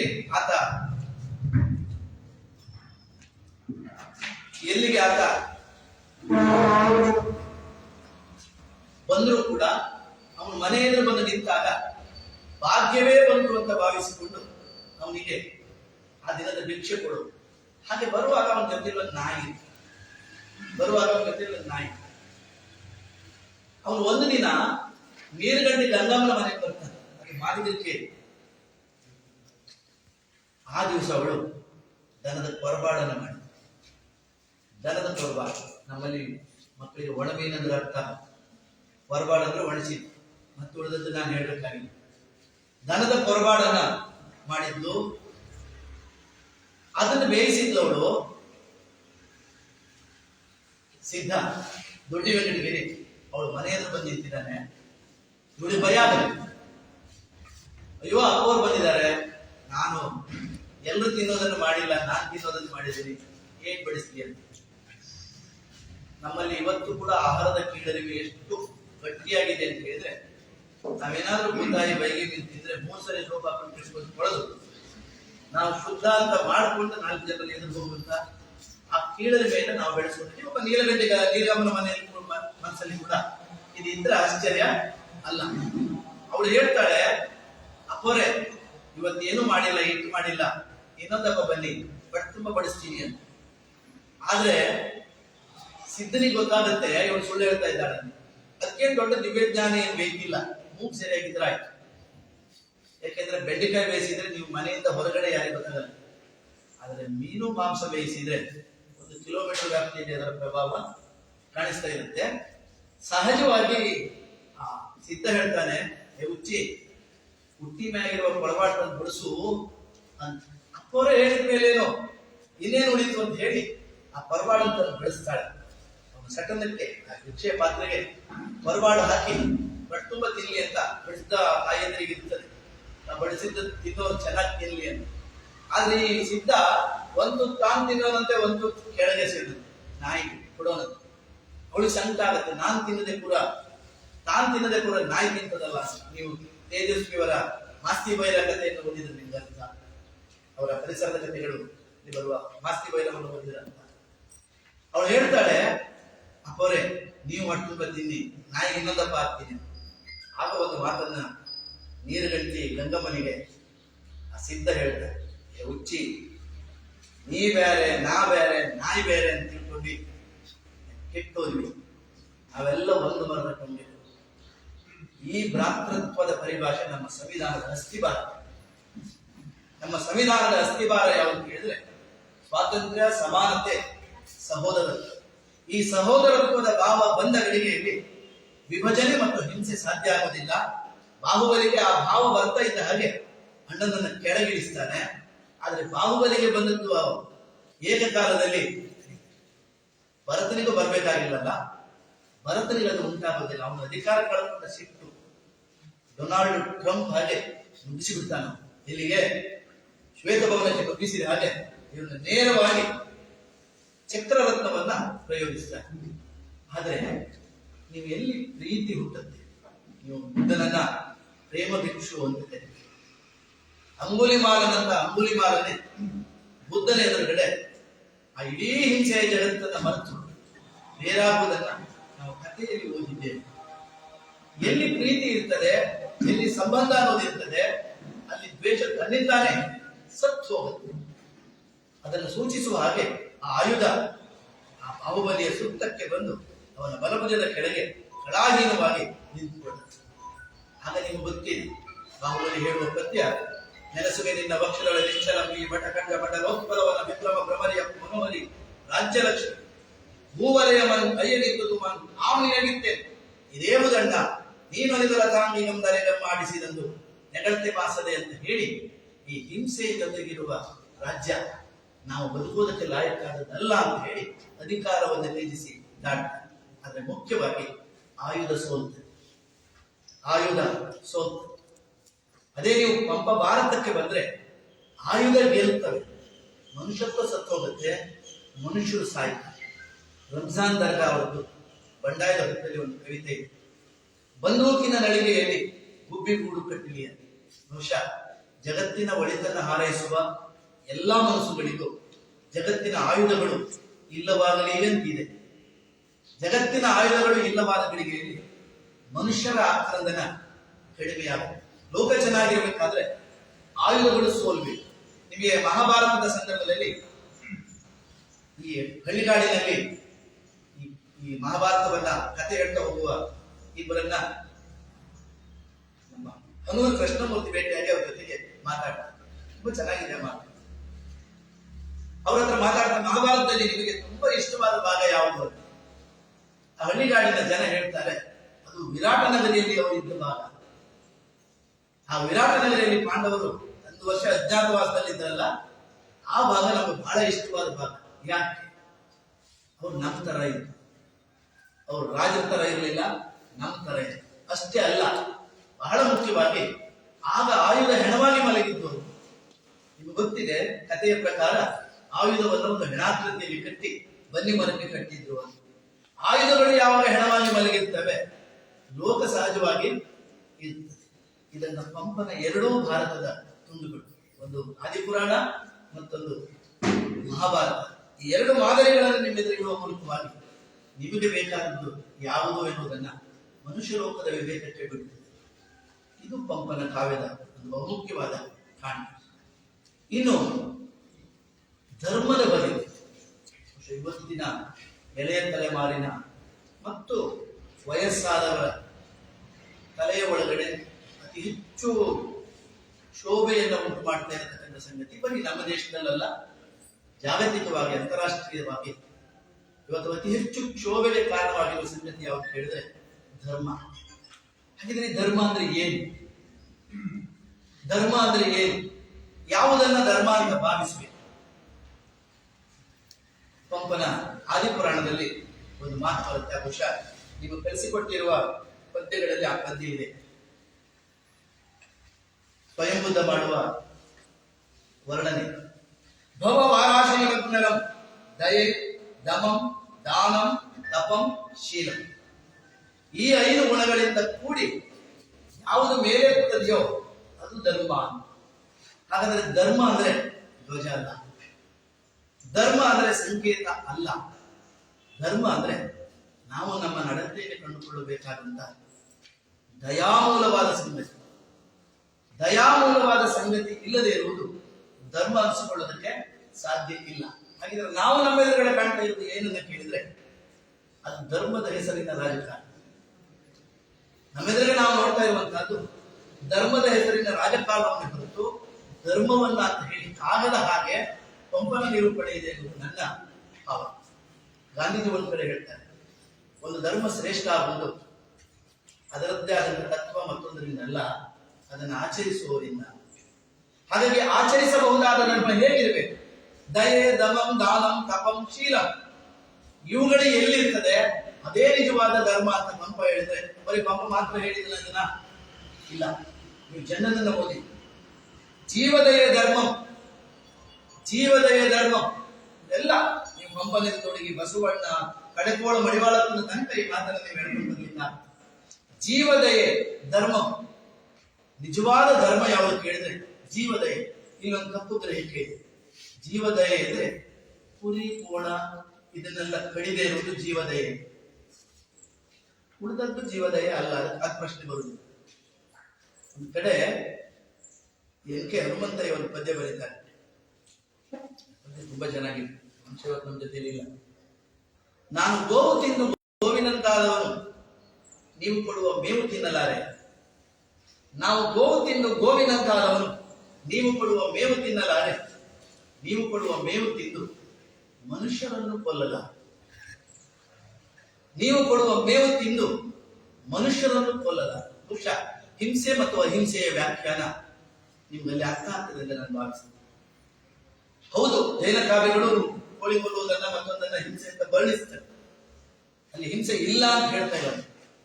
ಆಹಾರಕ್ಕಾಗಿ ಆಗುವ ಹಿಂಸೆಗಿಂತ ಹೆಚ್ಚು ಅಧಿಕಾರಕ್ಕಾಗಿ ಆಗುವ ಹಿಂಸೆಯ ಬಗ್ಗೆ ಅವರು ಹೆಚ್ಚು ಗಮನ ಕೊಟ್ಟಿದೆ ಎಂದು ಅರ್ಥ ಮಾಡಿ. ಈಗ ಕಾಡಿನಲ್ಲಿ ಹುಲಿ ಸಿಂಹಗಳು ಬೇಟೆ ಆಡ್ತಾರೆ. ಆಗ ಬೇಟೆ ಆಡಿದ್ರೆ ಬದುಕಕ್ಕಾಗೋದಿಲ್ಲ. ನೀವು ಪುಣ್ಯಕೋಟಿ ಅಂತ ಒಂದು 3ನೇ ಕ್ಲಾಸಲ್ಲಿ ನಾವೆಲ್ಲ ಓದಿದ್ವಿ, ನೀವು 4 ಓದಿರ್ತೀವಿ. ಅದು ಬಂದು ಅದ್ರ ಪಾರ್ಟ್ಸ್ ಎಲ್ಲ ಅದಕ್ಕೆ ಗೊತ್ತಿತ್ತು ಅನ್ನೋ ಹಾಗೆ, ಖಂಡವಿದೆಕೋ ಮಾಂಸವಿದೆಕೋ ಅದನ್ನ ಅದೇ ಡಿಸೆಕ್ಟ್ ಮಾಡ್ಕೊಂಡ ಹಾಗೆ ಬಹುಶಃ ಅಂಗಡಿ ತರ ರೀತಿಯಲ್ಲಿ ಅದು ಹೇಳ್ಕೊಡೋದು. ಖಂಡವಿದೆಕೋ ಮಾಂಸವಿದೆಕೋ, ಗುಂಡಿಕೆಯ ಬಿಸಿ ರಕ್ತವಿದೆಕೋ, ಛಂಡವ್ಯಾಪಾರ ಎಲ್ಲವೂ ಕೂಡ ಅದನ್ನ ಭರ್ಸನೆ ಮಾಡುವ ಪದಪ್ರಯೋಗ ಮಾಡುತ್ತೆ. ಪಾಪ ಹುಲಿ, ಪಾಪ ಹುಲಿ, ಎನ್ನ ಒಡ ಹುಟ್ಟಕ್ಕ ನೀನು, ನಿನ್ನ ಕೊಂದು ನಾನೇನ ಪಡೆವೆನು ಎನ್ನುತ್ತಾ ಹಾರಿ ನಗೀತದೆ. ಬಟ್ ಈ ಹಸು, ನೀನು ಆತ್ಮಹತ್ಯೆ ಮಾಡ್ಕೊಬೇಡ ಅಂತ ಹೇಳಲ್ಲ, ನೀನು ಆತ್ಮಹತ್ಯೆ ಮಾಡ್ಕೊಬೇಡ ಅಂತ ಹೇಳಲ್ಲ. ಬಟ್ ಇದನ್ನ ಕನ್ನಡದ ಅರಿವು ಅಂತ ಹೇಳಿ ವಿಮರ್ಶಕರೊಬ್ಬರು ದೀರ್ಘವಾದ ಲೇಖನ ಬರೀತಾರೆ. ಇದು ಕನ್ನಡದ ಅರಿವು. ಹುಲಿಯೂ ಬದುಕಿ ಹಸುವು ಬದುಕುವಂತ ಆವರಣ ಇಲ್ಲದೆ ಇದ್ರೆ ಈ ಲೋಕ ಬ್ಯಾಲೆನ್ಸ್ ಆಗುವುದೇನು? ಇಲಿಯೂ ಇರ್ಬೇಕಿಲ್ಲಿ, ಹಾವು ಇರ್ಬೇಕು. ಇಲಿಯೂ ಬದುಕಬೇಕು, ಹಾವು ಕೂಡ ಬದುಕಬೇಕು. ಅಕ್ಕಿ ಒಂದು ಬಾರಿ ಅಕ್ಕಿ ಆದದ್ದು, ಮತ್ತೆ ಭತ್ತದ ಮೂಲಕ ಮತ್ತೆ ಅಕ್ಕಿ ಆದ್ರೆ ಮಾತ್ರ ಬದುಕ್ತೇವೆ. ಇಲ್ಲಿ ಬದುಕಕ್ಕಾಗ್ತದ? ಇಲ್ಲ. ಆದ್ರೆ ನಾವು ಹಿಂಸೆ ಅಹಿಂಸೆ ಅನ್ನುವಾಗ ಈ ಮೀನು ತಿನ್ನೋರು, ಮಾಂಸ ತಿನ್ನೋರು ಇವರೆಲ್ಲ ರಾಕ್ಷಸರೇ. ಬಹುಶಃ ಒಂದು ವೇಳೆ ಈ ಮೀನು ಮಾಂಸ ತಿನ್ನೋರೆಲ್ಲ ರಾಕ್ಷಸರೇ ಹೋದಾಗಿದ್ರೆ ಜಗತ್ತಲ್ಲಿ ಮನುಷ್ಯರು ಇರ್ತಾನೆ ಇರ್ಲಿಲ್ಲ. ಮತ್ತೆ ಉಳಿದದ್ದು ಇರ್ತದೋ ಇಲ್ಲೋ ಗೊತ್ತಿಲ್ಲ, ಮನುಷ್ಯರು ಇರ್ತಿರ್ಲಿಲ್ಲ. ಹಿಟ್ಲರ್ ವೆಜಿಟೇರಿಯನ್ ಅಂತೆ. ಹಿಟ್ಲರ್ ನಾನ್ ವೆಜಿಟೇರಿಯನ್ ಅಲ್ಲ, ಹಿಟ್ಲರ್ ವೆಜಿಟೇರಿಯನ್. ಹಾಗಾಗಿ ಈ ಮಾಂಸ ತಿನ್ನುವವರೆಲ್ಲ ತಾಮಸ. ಉಳಿದದ್ದು ಬೆಂಡೆಕಾಯಿ, ಸೊಪ್ಪು ಇವೆಲ್ಲ ತಾಮಸ. ಸಾತ್ವಿಕ ಆಹಾರ ಎಲ್ಲವೂ ಮಣ್ಣಲ್ಲಾಗೋದು ಮಕ್ಕಳೇ. ಸಮಸ್ಯೆ ಇದ್ರೆ ಮಣ್ಣಲ್ಲಿ ಇರುತ್ತೆ. ಹರುವೆ ಸೊಪ್ಪು ಬೆಳೆಯೋದೆಲ್ಲಿ? ನೆಲದಲ್ಲಿ. ಈ ಗುರಿ ಕೋಣ ಬೆಳೆಯೋದೆಲ್ಲಿ? ಈ ನೆಲದಲ್ಲಿ. ನಾವು ಬೆಳೆದದ್ದೆಲ್ಲಿ? ಈ ನೆಲದಲ್ಲಿ. ಹಾಗಾಗಿ ಸಮಸ್ಯೆ ಇದ್ರೆ ಮಣ್ಣಲ್ಲಿ ಇರ್ತದೆ ಹೊತ್ತು. ನೀವು ಬೇಯಿಸುವ ಹರಿವೆ ಸೊಪ್ಪಲ್ಲೋ ಮೀನು ಬೀಜದಲ್ಲೋ ಸಮಸ್ಯೆ ಇರ್ತದೆ ಅನ್ನೋದು ಮೂಲಭೂತವಾಗಿ ಸಮಸ್ಯೆ ಇರುವುದು ಆಹಾರದಲ್ಲ, ಮೆದುಳಲ್ಲಿ. ಮೂಲಭೂತವಾಗಿ ಸಮಸ್ಯೆ ಇರುವುದು ಆಹಾರದಲ್ಲ, ನಮ್ಮ ಮೆದುಳಲ್ಲಿ. ಶುದ್ಧ ಆಗ್ಬೇಕಾದ್ದು ಅದು. ಹಾಗಾಗಿ ಈ ಜೈನ ಕಾವ್ಯಗಳನ್ನು ತೊಡಗಿ ಇವೆಲ್ಲವೂ ಕೂಡ ದಯೆಯ ಬಗ್ಗೆ ಮಾತಾಡುವುದು, ಇದರ ಖಾಲಿತನದ ಬಗ್ಗೆ ಮಾತಾಡುವುದು, ಮೆದುಳನ್ನು ಖಾಲಿ ಮಾಡಿ. ನಿಮಗೆ ಇವತ್ತು ವಿಪರ್ಶನ ಇದೆಲ್ಲ ಕೇಳ್ತಾ ಇದ್ದೀವಿ. ನೀವು ತತ್ವಪದಕಾರರನ್ನು ಚೆನ್ನಾಗಿ ಓದಿದ್ರೆ ಅರ್ಥ ಆಗ್ತದೆ. ನಮ್ಮ ಅಚಲ ಸಿದ್ಧ ಪರಂಪರೆಯನ್ನು ಓದಿದ್ರೆ ಅರ್ಥ ಆಗುತ್ತೆ. ನಾಗಾರ್ಜುನನನ್ನು ಓದಿದ್ರೆ ಅರ್ಥ ಆಗುತ್ತೆ. ಸರಹದನ್ನು ಓದಿದ್ರೆ ಅರ್ಥ ಆಗುತ್ತೆ. ಸ್ಪೆಷಲಿ ವಚನಕಾರ ಅಲ್ಲಮನನ್ನು ಓದಿದ್ರೆ ಅರ್ಥ ಆಗುತ್ತೆ. ಅವರೆಲ್ಲರೂ ಕೂಡ ಇದನ್ನು ಸುಮ್ಮನಾಗಿಸೋದ್ ಬಗ್ಗೆ ಮಾತಾಡ್ತಾರೆ. ನೀವು ಒಮ್ಮೆ ಯೋಚನೆ ಮಾಡಿ, ನೀವು ನಿಮ್ಮ ಮನಸ್ಸು ಮಾತಾಡುವ ಪರಿಯನ್ನ ನೀವೇ ಒಂದ್ಸಲಿ ಎದುರು ಕೇಳಿ, ನೀವು ಅದು ಮಾತಾಡೋದು ಭಯಂಕರ ಅನಿಸಿಬಿಡುತ್ತೆ. ನಾವು ಒಳಗನ್ನ ಮರೆತು ಹೊರಗಡೆ ಫೋಟೋ ತಗೋತೀವಿ. ಅದ್ಭುತವಾದ ಧ್ಯಾನದ ಪ್ರತಿಭೆಯನ್ನ ನಾವು ಚಿತ್ರದ ಮೂಲಕ ತೋರಿಸ್ತೇವೆ, ಒಳಗಡೆ ಅಂತರಂಗದಲ್ಲಿ ಪ್ರವೇಶ ಮಾಡೋದಿಲ್ಲ. ಹಾಗಾಗಿ ನಮ್ಗೆ ಲೋಕದ ಕೇಳು ಕಾಣಿಸುತ್ತೆ, ನಮ್ಮೊಳಗಿನ ಕೇಳು ಕಾಣಿಸೋದಿಲ್ಲ. ನಮ್ಮೊಳಗಿನ ಕೇಳು ಹುಡುಕ್ಬೇಕಾದ್ರೆ ನನ್ನೊಳಗೆ ದಯ ಇದೆಯಾ ಇಲ್ಲ ಅನ್ನೋದನ್ನು ನಾನು ಶೋಧಿಸಬೇಕು ಎನ್ನುವುದನ್ನ ಈ ಕಾವ್ಯಗಳು ಹೇಳ್ತವೆ. ಇಷ್ಟು ಮಾನವೀಯವಾದ ಕಾವ್ಯಗಳನ್ನ ನಾವು ಹಳೆಯ ಕಾವ್ಯಗಳು ಅಂತ ಹೇಳಿ ತಿರಸ್ಕರಿಸೋದಕ್ಕೆ ಆಗಲ್ಲ. ಕಥಾವಸ್ತು ಏನೇನು, ಮಳೆ ಬರುವಾಗ ಇಡೀ ದಿನ ಮಿಂಚು ಹೊಡಿತಾ ಇರುತ್ತೆ, ಮಧ್ಯೆ ಮಧ್ಯೆ ಮಿಂಚು ಬರುತ್ತೆ, ಆದ್ರೆ ನಾವು ಮಳೆ ಹೆದರೋದಲ್ಲ. ಬೆಳಗಾಗಿ ಆಕಾಶವನ್ನು ನೋಡುವುದು ಮೋಡ ತುಂಬಿಕೊಂಡ ಕಾರಣಕ್ಕಾಗಿ ಅಲ್ಲ, ಮಿಂಚು ಬರುವ ಸಂದರ್ಭದಲ್ಲಿ. ಪಂಪನ ಕಾವ್ಯದೊಳಗಡೆ ಇಂಥ ಮಿಂಚುಗಳು ನಿಮಗೆ ಬೇರೆ ಬೇರೆ ಕಡೆ ಕಾಣಕ್ಕೆ ಸಿಗುತ್ತೆ. ಈ ಮಿಂಚುಗಳನ್ನ ನಾವು ಮಳೆಗಾಲ ಅಂತ ನಾವು ಅಷ್ಟ ಗುರುತಿಸೋದು ಜೊರೋ ಅಂತ ಸಿರಿಯುವ ಮಳೆಗಾಗಿ ಅಲ್ಲ, ಅದರ ಬಿರುಸಾದ ಅದರ ಆರಂಭವನ್ನ ಆಚರಿಸುವ ಅದರ ಸೊಗಸಾದ ಮಿಂಚು, ಗುಡುಗು ಮತ್ತಿತರ ಸಂಗತಿಗಳಿಗೆ. ಬಿದ್ದ ಮಳೆ ನೆಲದೊಳಗಿರುವ ಅಣಬೆಯನ್ನ ಮೇಲ್ ತರಲ್ಲ, ನೆಲದೊಳಗಿರುವ ಅಣಬೆಯನ್ನ ಮೇಲ್ ತರೋದು ಗುಡುಗು. ನೆಲದೊಳಗಿರುವ ಅಣಬೆ ಇದೆಯಲ್ಲ, ಅದು ಮೇಲೆ ಬರೋದು ಗುಡುಗಿನ ಮೂಲಕ. ಈ ಕಾವ್ಯದ ಒಳಗಡೆ ಈ ಗುಡುಗು ಮತ್ತು ಸಿಡಿಲು ಮಿಂಚು ಎಲ್ಲಿದೆ ಎನ್ನುವುದನ್ನು ಹುಡುಕೊಳ್ಳಿಕ್ಕೆ ಸಾಧ್ಯ ಆದ್ರೆ ನಮಗೆ ಆ ಕಾವ್ಯ ಏನ್ ಮಾತಾಡ್ತದೆ ಅಂತ ಮತ್ತು ನಮ್ಮ ಕಾಲದ ಜೊತೆಗೆ ಅದನ್ನ ವಿವರಿಸಿಕೊಳ್ಳುವಂತ ಒಂದು ಸಾಧ್ಯತೆ ಸಾಧ್ಯ. ನೀವು ನಾನು ಮತ್ತೂ ಒಂದೆರಡು ಮೂರು ಮಾತನ್ನು ಸೇರಿಸ್ತೇನೆ ಧರ್ಮಕ್ಕೆ ಸಂಬಂಧಪಟ್ಟ. ಇದು ಧರ್ಮ, ಬಟ್ ಧರ್ಮ ಅಲ್ಲಿರೋದು ಯಾವ? ನೀವು ವಟಾರಾಧನೆಯನ್ನು ಓದಿದವರಿಗೆ ಅಲ್ಲಿ 5 ಪಂಚಾಣುವ್ರತವನ್ನು ಮಾತಾಡ್ತಾರೆ.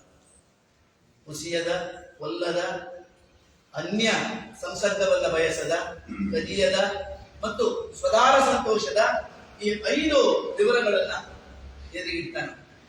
ಇದೇ ಸಂಗತಿಗಳು ನಿಮಗೆ ಬ್ರಹ್ಮಶಿವನಲ್ಲಿ ಸಿಗ್ತದೆ,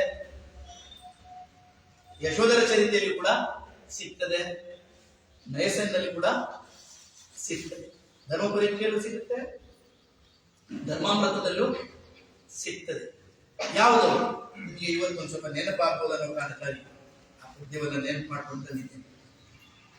ಕೊಲ್ಲದ, ಕುಸಿಯದ, ಸ್ವದಾರ ಸಂತೋಷದ, ಕಳ್ಳದ, ಆಮೇಲೆ ಪರಿಮಿತ ಪರಿಗ್ರಹ.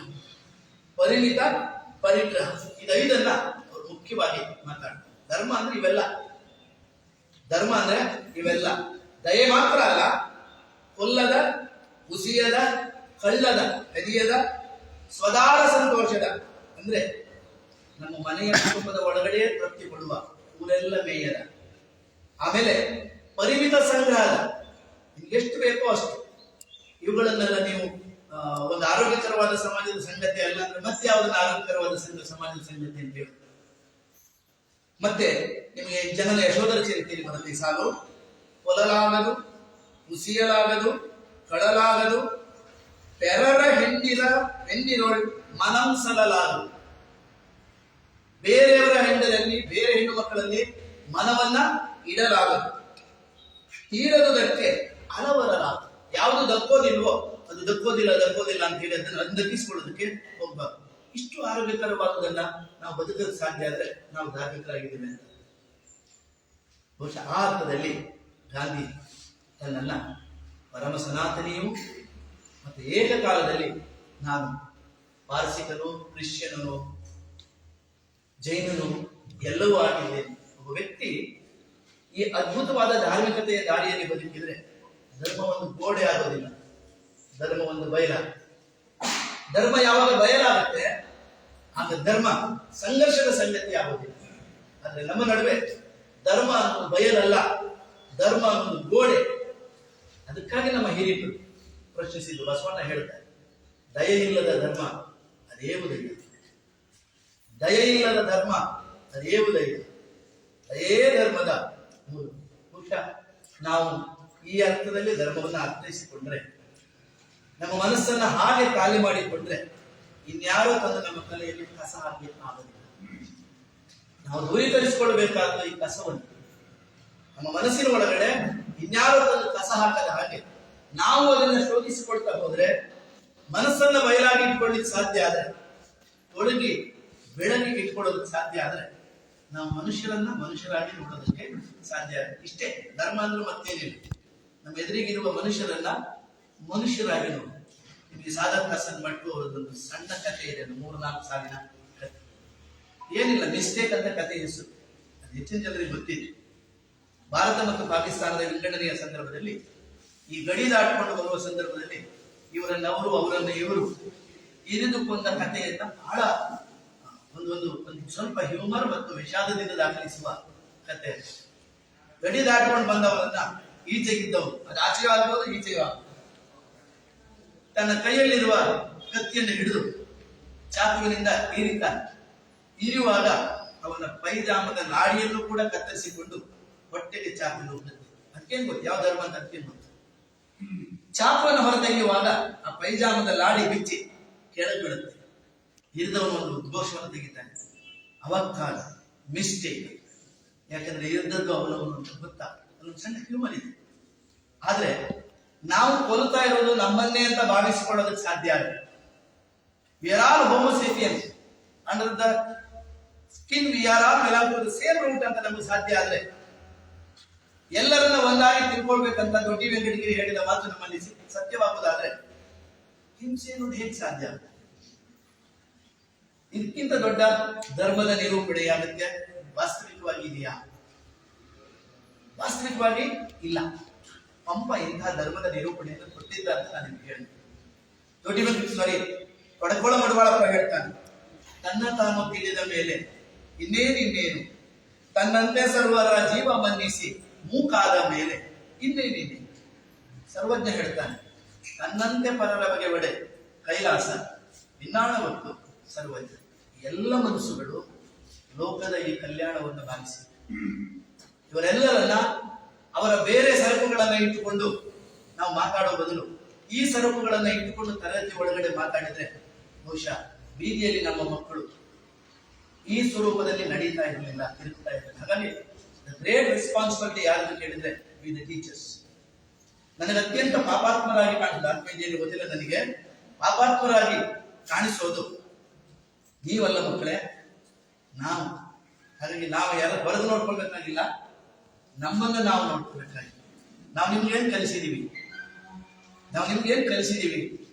ನೀವೇನ್ ಕಲಿಸಿದ್ರಿ ಅನ್ನೋದಕ್ಕಿಂತ ಹೆಚ್ಚು ನಾವು ನಿಮ್ಗೇನ್ ಕಲಿಸಿದೀವಿ. ನಾವೇ ಮಾತ್ರ ಕಲಿಸೋದಿಲ್ಲ, ನಾವು ಬೀದಿಯಲ್ಲಿ ಕಲಿಸೋರು ಎಲ್ಲ ಕಲಿಸೋರೆಲ್ಲ ಇರ್ತಾರೆ. ಬಟ್ ಆದ್ರೆ ನಾವು ಕೂಡ ಕಲಿಸ್ತಾ ಇದ್ದೀವಲ್ಲ, ನಮ್ಗೆ ಇದನ್ನು ಹೇಳಕ್ ಸಾಧ್ಯ ಆಗಿದ್ರೆ ನಿಮ್ಮೊಳಗಡೆ ಜೇಸಸ್ ಹೇಳಿದ ಹಾಗೆ ಹಣಕ್ಕೆ ಹಚ್ಚುತ್ತೇನೆ, ಕತ್ತಲನ್ನು ಓಡಿಸುತ್ತೇನೆ ಎನ್ನುವ ಭ್ರಮೆಯಿಂದಲ್ಲ, ಇರುವಷ್ಟು ಹೊತ್ತು ನಿನ್ನ ಮುಖ ನಾನು, ನನ್ನ ಮುಖ ನೀನು ನೋಡಿಕೊಳ್ಳುವ ಹಾಗೆ ಆಗುವುದಕ್ಕಾಗಿ ನಾನು ದೀಪವನ್ನ ಹಚ್ಚುತ್ತೇನೆ. ಈ ದೀಪ ಹಚ್ಚಬೇಕಾಗಿದೆ ಇಷ್ಟೇ. ಪಂಪ ಇಂಥದೊಂದು ದೀಪ ಹಚ್ಚಿದಾನೆ ಅಂತ ನಿಮ್ ಗಮನಕ್ಕೆ ತರ್ತಾ ಇದ್ದಾರೆ. ದಯೆ, ದಮ, ದಾನ, ತಪ, ಶೀಲ, ಈ ಗುಣಗಳು ಮೈಯಾಗಿರುವ ಶ್ರೇಷ್ಠ ಸಂಗತಿಗಳು ತನ್ನೊಳಗಿರುವಂತದ್ದೇನಿದೆ ಅದೇ ನಿಜವಾದ ಧರ್ಮ. ಇದೆಲ್ಲಿ ಇರ್ತದೆ? ಇದು ಧ್ವಜದಲ್ಲಿ ಇರ್ತದಾ? ಇದು ದಂಡದಲ್ಲಿ ಇರ್ತದಾ? ಕತ್ತಿಯಲ್ಲಿ ಇರ್ತದಾ? AK-47 ಇರ್ತದಾ? ಇರಲ್ಲ. ಇದಿರೋದು ನಿಮ್ಮ ಒಳಗಡೆ.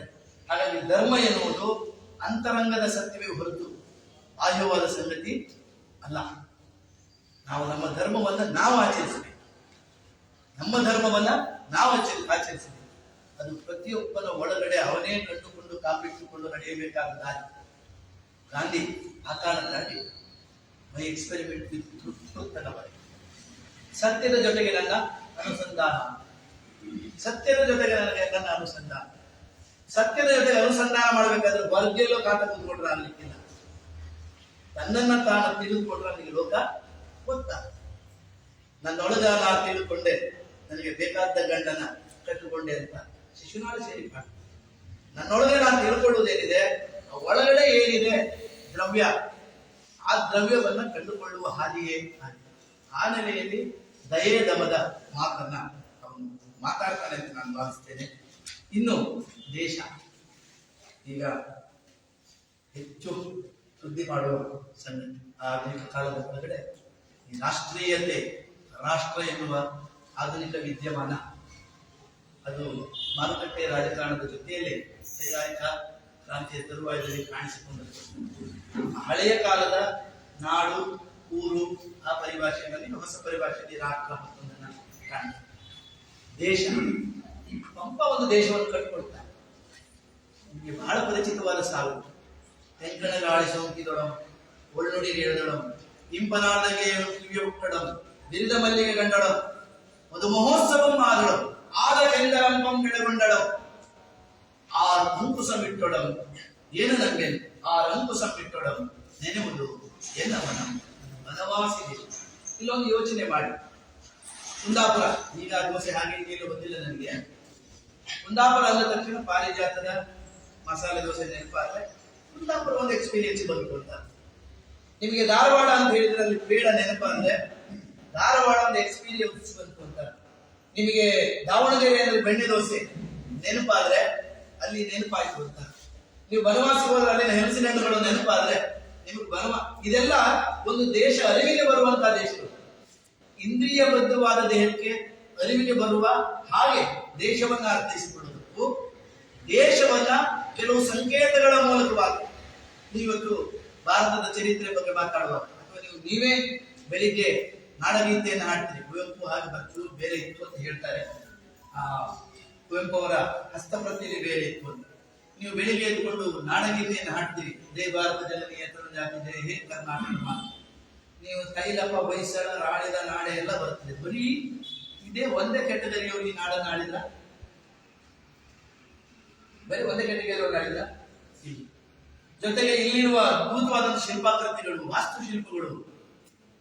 ನಿಮ್ಗೆ ಅಲ್ಲಿ ನಮ್ಮ ಚರಿತ್ರೆ ಓದಿನಲ್ಲಿ ಕೂಡ ಒಂದು ಹೆಕ್ಕೇರಿನಾದ ಒಂದಿಷ್ಟನ್ನ ಆಯ್ಕೆ ಮಾಡಿ ಒಂದಿಷ್ಟನ್ನ ಬಿಡುವ ಈ ನಿರೂಪಣೆಯನ್ನ ನಾವು ಕಾಣ್ತೇವೆ. ಹಾಗಾಗಿ ದೇಶ ಅಂದ್ರೆ ಏನು ಅಂತ ನಮ್ಗೆ ಇವತ್ತು ಪರಿಚಯಿಸಿಕೊಟ್ಟಿದ್ದ ಹೇಳಿದ್ರೆ, ಒಂದು ನಿರ್ದಿಷ್ಟವಾದ ಕೆಲವು ಮಾದರಿಗಳನ್ನು ಹೇಳಿ ದೇಶ, ಒಂದು ದೊಡ್ಡ ಜನಸಂಖ್ಯೆಯಲ್ಲಿರುವವರಿಗೆ ಅವರದ್ದ ದೇಶ, ಈ ರೀತಿ ನರೇಶನ್ ಅನ್ನು ನೋಡ್ತೀವಿ. ಆದ್ರೆ ಪಂಪ ಕೊಡುವ ದೇಶ ಎಂತ ಕೇಳಿದ್ರೆ ಅದೊಂದು ನೆನಪು ನಮಗೆ ಆಗುವ ಅರಿವು, ನಮಗೆ ಆಗುವ ಅರಿವು. ಆ ಅರಿವೇ ನಮ್ಮ ದೇಶದ ನಿಜವಾದ ಸ್ಥಿತಿ. ನಮಗೇನು ಅರಿವಾಗಿರ್ತದೆ? ನೆಲವೇ ಇಲ್ಲದ ಸಾಮಾನ್ಯರಿಗೆ ದೇಶ ಅರ್ಥ ಆಗಿರೋದು ಬೇರೆ. ಎಲ್ಲವೂ ಇದ್ದು ಒಂದು ಮದುವೆಗೆ 1294 ಕೋಟಿ ರೂಪಾಯಿ ಒಂದು ಮ್ಯಾರೇಜ್ ಪ್ರೀ ವೆಡ್ಡಿಂಗ್ ಖರ್ಚು ಮಾಡುವವನಿಗೆ ದೇಶ ಅರ್ಥ ಆಗುವುದು ಬೇರೆ. ಹಾಗಾಗಿ ದೇಶ ಅಂದ್ರೆ ಒಂದಲ್ಲ, ಅವರವರಿಗೆ ದಕ್ಕಿರು. ನೀವು ಕೋಡಿಯೋ ಇಲ್ಲೆಲ್ಲೋ ಬೀಚಿಗೆ ಹೋಗ್ತೀರಿ, ಸಮುದ್ರ ನೋಡ್ತೀರಿ, ಎಂಥ ಅದ್ಭುತವಾಗಿದೆ ಅಂತ. ನಿಮಗೆ ಅದ್ಭುತವಾಗಿದೆ. ಮೀನು ಹಿಡಿಯೋರಿಗೆ ಕೇಳಿ, ಅವರಿಗೆ ತುಫಾನು ಜಾಸ್ತಿ ಬಂದ ದಿವಸ ಆ ಸಮುದ್ರ ಬೇರೆ ತರ ಕಾಣಿಸ್ತದೆ. ಹಾಗಾಗಿ ದೇಶ, ನೆಲ ಅದು ಅವರವರು ಅರ್ಥ ಮಾಡಿಕೊಂಡ. ಆಮೇಲೆ ಇನ್ನೊಂದು, ಈ ದೇಶದ ಕುರಿತಾಗಿ ಕೊಡುವ ವಿವರಣೆಯಲ್ಲಿ ಪಂಪ ಯಾವುದೇ ರಾಜಕೀಯದ ಅಥವಾ ಮಹಾನ್ ವ್ಯಕ್ತಿತ್ವ ಅನ್ನುವ ವ್ಯಕ್ತಿತ್ವದ ಯಾವ ರಚನೆಯನ್ನು ತರುವುದಿಲ್ಲ. ಎಲ್ಲವೂ ನಿಸರ್ಗ ಸಂಬಂಧವನ್ನು ತರುತ್ತದೆ. ಅವನ ಪುರುಜಾಂಗಣದ ವರ್ಣನೆಯನ್ನು ನೋಡಬೇಕು. ಆವಲರು ಕಣ್ಣು ಗೀಗೋ ಬೀಯವಲ್ಲಿಗಡ ಮಲ್ಲಿಗೆಯು ಮಾವು, ಎಂತ ಅದ್ಭುತವಾದ ನಾಡು. ಆಮೇಲೆ ಗಂಧಶಾಲಿ, ಭತ್ತ ಇವುಗಳು ಬೆಳೆದಿರುವುದು ಮತ್ತು ಒಳ್ಳೆಯ ನೀರಿರುವುದು, ನೀರು ಮತ್ತು ಸಂಪತ್ತು, ಬೆಳೆ ಇತ್ಯಾದಿಗಳಿಂದ ಸಮೃದ್ಧವಾದ ನಾಡಿನ ಕಲ್ಪನೆಯನ್ನ ಕೊಡ್ತಾರೆ. ಇದು ಪಂಪ ಕಟ್ಟಿಕೊಡುವ ನಾಡು. ಅಂದ್ರೆ ಇವತ್ತು ನಾವು ಕಲ್ಪಿಸಿಕೊಳ್ತಾ ಇರುವ ನಾಡು ಯಾವುದು? ಊರು ಮನೆಯ ನಾಡಿನ ಬದಲಿಗೆ ನಾವು ನಮಗೆ ಗೊತ್ತಿಲ್ಲದ ಅಮೂರ್ತ ಸಂಗತಿಗಳ ಆಧಾರದ ಮೇಲಿಂದ ಮತದ, ಜಾತಿಯ, ಧರ್ಮದ ಯಾವ್ಯಾವುದೋ ನೆಲೆಯಿಂದ ನಾವು ದೇಶ ಅಥವಾ ರಾಷ್ಟ್ರ ಅನ್ನೋದನ್ನ ಕಲ್ಪಿಸಿಕೊಳ್ತಾ ಇದ್ದೀವಿ. ನೀವು ಪಂಪನನ್ನ ಯೋಚಿಸಿದರೆ ಇದಕ್ಕಿಂತ ಭಿನ್ನ. ನೀವು ಕವಿರಾಜ ಮಾರ್ಗದಲ್ಲಿ ಬರುತ್ತೆ, ಕಾವೇರಿಯಿಂದ ಗೋದಾವರಿವರ ಮೆಂಪ ನಾಡದ ಕನ್ನಡದೊಳು ಭಾವಿಸಿದ ಜನಪದ ವಸುಧಾವಳೆಯ ವಿಲೀನ ವಿಷಯ ವಿಶೇಷ. ಹೌದು, ನಾವು ಸಮೂಹದೊಳಗಡೆ ಸೇರಿಯೂ ಕೂಡ ವಿಲೀನವಾಗಿಯೂ ವಿಷದವಾಗುವ ಅನನ್ಯ ರೂಪಗಳನ್ನು ಕಾಪಾಡಿಕೊಂಡವರು. ಈ ಅನನ್ಯ ಇದೆಯಲ್ಲ, ಅದು ನಮ್ಮ ಅರಿವಿನ ಭಾಗ. ಈ ಅರಿವು ನಮಗೆ ನಾವೇ ದಕ್ಕಿಸಿಕೊಳ್ಳುತ್ತೆ. ಲೋಕವನ್ನ ಎಲ್ಲರೂ ಒಂದೇ ತರದಲ್ಲಿ ಅರ್ಥ ಮಾಡ್ಕೋಬೇಕಾಗಿಲ್ಲ. ಅವರವರಿಗೆ ದಕ್ಕಿತ್ತು, ಅವರವರಿಗೆ ಸಿಕ್ಕಿತ್ತು. ಹಾಗಾಗಿ ಲೋಕದಲ್ಲಿ ಒಂದು ನಿರೂಪಣೆ ಅಂತಿಲ್ಲ. ಆಧುನಿಕ ಕಾಲದ ವಿಮರ್ಶೆ ಮಾತಾಡುತ್ತೆ, there is no truth at all. ಸತ್ಯ ಅನ್ನೋದು ಇಲ್ಲ. ಸತ್ಯ ಅನ್ನೋದು ನಾವು ಕಾಣೋದು ವಾಸ್ತವಿಕವೇ. ಸತ್ಯ ಅನ್ನೋದು ಇಲ್ಲ, ಸತ್ಯ ಅನ್ನೋದು ನಾವು ಕಾಣೋದು. ಮೊನ್ನೆ ಒಂದು 2 ವರ್ಷಗಳ ಹಿಂದೆ ನಿಮ್ಮನ್ನು ಬಹಳ ದೊಡ್ಡ ಮಟ್ಟದಲ್ಲಿ ಒಂದು ರೋಗ ಕಾಡಿತ್ತು ಅಂತ ಮಾಧ್ಯಮಗಳು ಕೂತ್ಕೊಂಡು ಕೆಲವರು ಹೆದರಿ ಸತ್ರು, ಕೊರೋನಾ ಬಂದಾಗ. ಇನ್ನು ಕೆಲವರಿಗೆ ಎಂಥದ್ದು ಆಗಲಿಲ್ಲ. ಆದ್ರೆ ಆ ರೋಗಕ್ಕೆ ನಿಜವಾದ ರೂಪ ಯಾವುದು? ಇಲ್ಲ. ರೋಗವನ್ನು, ಲೋಕದ ಸಂಗತಿಗಳನ್ನು ನಾವು ಹೇಗೆ ಪರ್ಸೀವ್ ಮಾಡ್ತೀವಿ, ನಾವು ಹೇಗೆ ನೋಡ್ತೀವಿ ಅನ್ನೋದ್ರ ಮೇಲಿಂದ ಅದರ ರೂಪ ಇದೆ. ಬಹಳ ಮುಖ್ಯವಾಗಿ ಈ ಲೋಕದ ಸಂದರ್ಭದಲ್ಲಿ, ನಾಡಿನ ಸಂದರ್ಭದಲ್ಲಿ ಪಂಪ ಒಂದು ಪದ್ಯ ನೆನಪಾಗ ನಿಮ್ಗೆಲ್ಲರೂ ಪರಿಚಿತವಾದ ಪದ್ಯ ಅದನ್ನೇ. ಅವನು ಭಾರತ ಕಾವ್ಯವನ್ನು ಮುಗಿಸ್ತಾ ಕೊನೆಯಲ್ಲಿ ಒಂದು ಪಟ್ಟಿ ಕೊಡ್ತಾನೆ. ಚರದೊಳು ದುರ್ಯೋಧನ ಬರದೊಳ ಭದ್ರೇಶನ ಅತ್ಯುನ್ನತಿಗಳ ಕುಂಭ ಸಂಭೋದ್ಭವ ನನ್ನಿಯೊಳಿನ ತಲೆಯಂ ಗಂಡಿನೋಡು ಭೀಮಸೇನ. ಮೊದಲು ನನ್ನಿ ಕರ್ಣನ್ ಕೂಡ ಹೇಳಿದ್ದ. ಇಷ್ಟೆಲ್ಲ ಹೇಳಿ ಕೊನೆಗೆ ಮಿಗಿಲ್ ಧರ್ಮದೊಳ ನಿರ್ಮಲ ಚಿತ್ತ, ಸಾಲು ಧರ್ಮದೊಳ ನಿರ್ಮಲ ಚಿತ್ತ. ನಾನು ಇಷ್ಟೊತ್ತರಿಗೆ ಆವಾಗ ಹೇಳಿದ್ದದ್ದು ಬಯಲು ಧರ್ಮದೊಳ ನಿರ್ಮಲ ಚಿತ್ತಂ ಧರ್ಮಪುತ್ರಂ ಅಂತ ಹೇಳಿ ಮುಂದಿನ ಸಾಲು ಮಿಗಿಲ್ ಇವರುಗಳಿಂದ ಈ ಭಾರತ ಲೋಕಕ್ಕೆ. ಒಂದು ದೇಶ, ಒಂದು ನಾಡು, ಅದು ಹೆಸರಾಗುವುದು ಯಾರೋ ಒಬ್ಬ ದೊಡ್ಡ ನಾಯಕನಿಂದ ಅಲ್ಲ, ಅನೇಕರಿಂದ, ಅನೇಕ ಕಾರಣಗಳಿಂದ. ನೀವು ಮಾಡುವ ಅನ್ನಕ್ಕೆ ಹಾಕಿಕೊಳ್ಳುವ ಮೇಲೋಗರ ಸಾಂಬಾರು ರುಚಿಯಾಗುವುದು ಜೀರಿಗೆಯಿಂದಲೂ ಹೌದು, ಮೆಂತೆಯಿಂದಲೂ ಹೌದು, ಅದಕ್ಕೆ ಹಾಕಿದ ಮೇನ್ ಇಂಗ್ರೀಡಿಯೆಂಟ್ಸ್ಗಳಿಂದಲೂ ಹೌದು, ಇತರ ಸಂಗತಿಗಳಿಂದ ಹೌದು, ಜೊತೆಗೆ ನೀವು ಕಾಯಲು ಬಳಸುವ ಬೆಂಕಿಯಿಂದಲೂ ಹೌದು. ಹಾಗಾಗಿ ಒಂದು ಒಳ್ಳೆಯ ಸಂಗತಿ ಸಾಧ್ಯವಾಗುವುದು, ಲೋಕಪೂಜ್ಯ ಸಂಗತಿ ಸಾಧ್ಯ ಆಗುವುದು ಒಬ್ಬರಿಂದ ಅಲ್ಲ, ಅನೇಕ. ಈ ಬಹುತ್ವವನ್ನು ದೇಶದ ಸಂದರ್ಭದಲ್ಲಿ ಕೂಡ ಪಂಪ ರೆಪ್ರೆಸೆಂಟ್ ಮಾಡ್ತಾರೆ. ಮಿಗಿಲ್ ಇವರುಗಳಿಂದ ಈ ಭಾರತ ಲೋಕಪೂಜ್ಯ. ಹಾಗಾಗಿ ಭಾರತ ಅಂದ್ರೆ ಒಬ್ಬ ಅಲ್ಲ, ಅವನು ಬರೀಲಿಕ್ಕೆ ಹೊರಟದ್ದು ವಿಕ್ರಮಾರ್ಜುನ ವಿಜಯವನ್ನು. ಆದ್ರೆ ಕಾವ್ಯದ ಮಧ್ಯದಲ್ಲಿ ಹೇಳ್ತಾನೆ, ಇದು ಕರ್ಣನ ಸಾಯನ. ಬಹಳ ಫೆಮಿಲಿಯರ್ ಆದ ಪದ್ಯ. ನೆನೆಯದಿರಂಡ ಭಾರತದಲ್ಲಿ ಬೆರಲಾದವನ್ನು ಒಂದೇ ಚಿತ್ತದಿಂದ ನೋಡಿ ಕರ್ಣನ ನೆನೆಯ ಕರ್ಣನೊಳಾದರೆ ಕರ್ಣನೇರು ಕರ್ಣನ ಅಳವು ಅಂಕದ ಕರ್ಣನ ಚಾಲಂ ಎಂದು ಕರ್ಣನ ಪರಿಮಾತಿನೊಳಗೆ ಕುದಿದು ಕರ್ಣನ ಸಾಯನವಂತೆ ಆರಪ್ಪು ಅಂತ ಹೇಳ್ತಾರೆ. ಅಷ್ಟಕ್ಕೆ ನಿಲ್ಲಿಸಲ್ಲ. ಕಾವ್ಯದ ಕೊನೆಯಲ್ಲಿ ಮಿಗಿಲ್ ಇವರುಗಳೇ ಈ ಭಾರತ ಲೋಕಪೂಜ್ಯ. ಒಂದು ನಾಡು, ಒಂದು ನೆಲ ಒಬ್ಬರಿಂದಲ್ಲ, ಅನೇಕರಿಂದ. ಒಬ್ಬರಲ್ಲ, ಅನೇಕ. ಬಹುಶಃ ಈ ದೇಶದ ಸಂಸ್ಕೃತಿಯ ನಿಜವಾದ ಸತ್ವ ಒಂದಲ್ಲ ಹಲವು. ಒಂದಾಗಿ ಇರಲಿಕ್ಕೆ ಸಾಧ್ಯವೇ ಇಲ್ಲ. ಒಂದಾಗಿ ಇಲ್ಲದೆ ಇರೋದು ನಮ್ಮ ಸಮಸ್ಯೆ ಅಲ್ಲ. ಈಗ ಮಕ್ಕಳಿಗೆಲ್ಲ ಯೂನಿಫಾರ್ಮ್ ಬಂದಿದೆ. ನಾವೆಲ್ಲ ಓದುವ ಕಾಲದಲ್ಲಿ ಅದು ಇರಲಿಲ್ಲ. ಅವ್ನು ಹೇಳಿದ್ರೆ ಆಶ್ಚರ್ಯ ಆಗೋದ್ರೆ ಬೆನಿಫಿಟ್ ನಾನು ಹೇಳ್ತೀನಿ. ಕೆಲವರು ಒಂದು 8 ರೂಪಾಯಿ ಕೊಟ್ಕೊಂಡು ಮುಂದೆ ಪಂಚೆ ಸಿಗ್ತೈತೆ, ಅದನ್ನು ಸುತ್ಕೊಂಡು ಬರ್ತಾ ಇತ್ತು.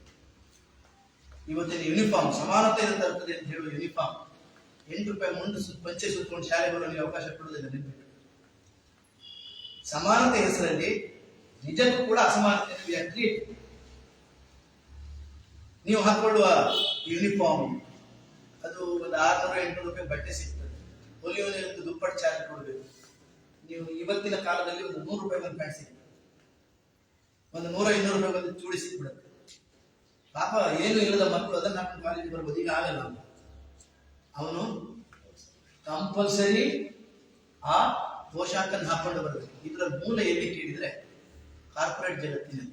ನಾನು ಸಣ್ಣ ಉದಾಹರಣೆ ಕೊಡೋದ್ರಿಂದ ಸಂತೆ ಮಾರ್ಕೆಟ್ ಕೋಳಿ ಮರಿ ಮಾರ್ಕೆಟ್ ಬರ್ತಾರಲ್ಲ, ಈಗ ಅವನು ಕೋಳಿ ಇವನು ಕೋಳಿ ಅಂತ ಗೊತ್ತಾಗಬೇಕಾದ್ರೆ ಅಣ್ಣ ಬಣ್ಣ ಕೋಳಿ, ಇದು ತಿಮ್ಮ ಬಣ್ಣ ಕೋಳಿ ಅಂತ ಅವನು ಒಂದು ಬಣ್ಣ ಹಾಕಿರ್ತಾನೆ, ಇವನೊಂದು ಬಣ್ಣ ಹಾಕಿರ್ತಾನೆ. ಹಾಗಾಗಿ ಆ ಕೋಳಿ ಈ ಕೋಳಿ ಮಿಕ್ಸ್ ಆಗಬಾರದು. ಈ ಖಾಸಗಿ ಶಿಕ್ಷಣ ಸಂಸ್ಥೆಯವರು ಆರಂಭ ಮಾಡಿದಂತ ಅವರ ಪ್ರಸಾರದ ಸಂಗತಿ. ನೀವು ಪಾರಿಜಾತದಿಂದ ಮಸಾಲೆ ದೋಸೆ ತಗೊಂಡು ಹೋದ್ರೆ ಒಂದು ಕವರಿಗೆ ಹಾಕಿ ಕೊಡ್ತಾರೆ, ಅದಕ್ಕೆ ಒಂದು ಸೀಲ್ ಇರುತ್ತೆ, ಸಿಂಪಲ್ ಹೇಳ್ತಾರೆ. ಇನ್ಯಾವುದೋ ಅಂಗಡಿಗೆ ಹೋದ್ರೆ ಒಂದು ಕವರ್ ಕೊಡ್ತಾರೆ, ನಿಮ್ಮ ಅನುಕೂಲಕ್ಕೆ ಅಲ್ಲ, ನೀವು ಬಸ್ ತುಂಬಾ ಅವ್ರ ಬಗ್ಗೆ ಅಡ್ವರ್ಟೈಸ್ಮೆಂಟ್ ಮಾಡಬೇಕು ಅಂತ ಅಲ್ವ. ನೀವು ಬಸ್ಸಲ್ಲೆಲ್ಲ ಅವ್ರ ಪರವಾಗಿ ಅಡ್ವರ್ಟೈಸ್ಮೆಂಟ್ ಮಾಡಬೇಕು. ನಿಮ್ಮ ಯೂನಿಫಾರ್ಮ್ ಒಂದು ಅಡ್ವರ್ಟೈಸ್ಮೆಂಟ್. ನೀವು ಅಂದ್ಕೊಳ್ಳೋದು ಹೇಗೆ? ಅದು ಸಮಾನತೆ. ಇಂಥದ್ದೋ ಡ್ರೆಸ್ ಆಗ ಎಂತೆಂಥದ್ದೆಲ್ಲ ಹಾಕಿ ಬರ್ಲಿಲ್ಲ. ನಾನು ಮತ್ತೆ ಮೇಡಮ್ ಎಲ್ಲ ಓದಿದ ಕಾಲ ಗೊತ್ತಿದ್ದೀನಿ. ನಾವು ಎಂತೆಂಥದ್ದೆಲ್ಲ ಹಾಕೊಂಡಿದ್ದೆ. ಆಮೇಲೆ ಎಂತೆಂಥದ್ದು ಹಾಕೊಂಡು ಬರ್ಲಿಕ್ಕೆ ಆಗಿದ್ದವರು ಅವನ ಅಣ್ಣಂದೋ ಅಥವಾ ಅಕ್ಕಂದೋ ತಂಗಿದೋ ಯಾರೋ ಹಾಕೊಂಡು ಬಂದು ಶಾಲೆಯಲ್ಲಿ ಕೂತ್ಕೊಂಡು ಇವತ್ತು ಯಾವ್ಯಾವ ಕಚೇರಿ ಅಧಿಕಾರದಲ್ಲಿದ್ದಾರೆ. ಇದು ವಾಸ್ತವ. ನಾವು ಈ ಅರಿವೇ ಗುರು ಎಂದ ನಾಡಿನಲ್ಲಿ ಅರಿವೆಯನ್ನೇ ಗುರು ಮಾಡಿಕೊಂಡು ಬಟ್ಟೆ ಮತ್ತು ಬಣ್ಣವನ್ನು ನಾವು ಹಂಚುತ್ತಾ ಇದ್ದೇವೆ.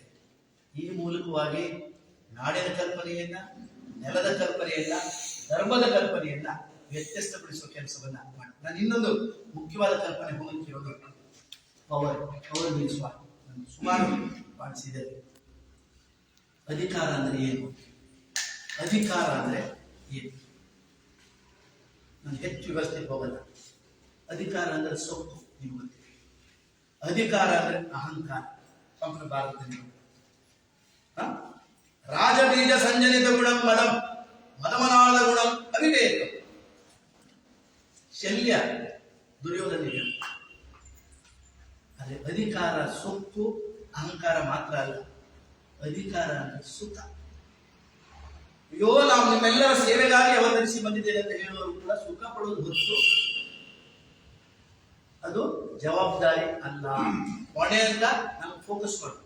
ಅಂದ್ರೆ ಆಕ್ಚುಲಿ ಏನು, ಯಾಕೆ ಇಷ್ಟೆಲ್ಲ ನಿಮ್ಮನ್ನ ಉದ್ಧಾರ ಮಾಡ್ಲಿಕ್ಕೆ ಅವ್ರು ಇಲ್ಲದಿದ್ದು ಕಷ್ಟ ಬೀಳ್ಬೇಕು, ಲೋಕವನ್ನು ಉದ್ಧಾರ ಮಾಡೋದಕ್ಕೆ.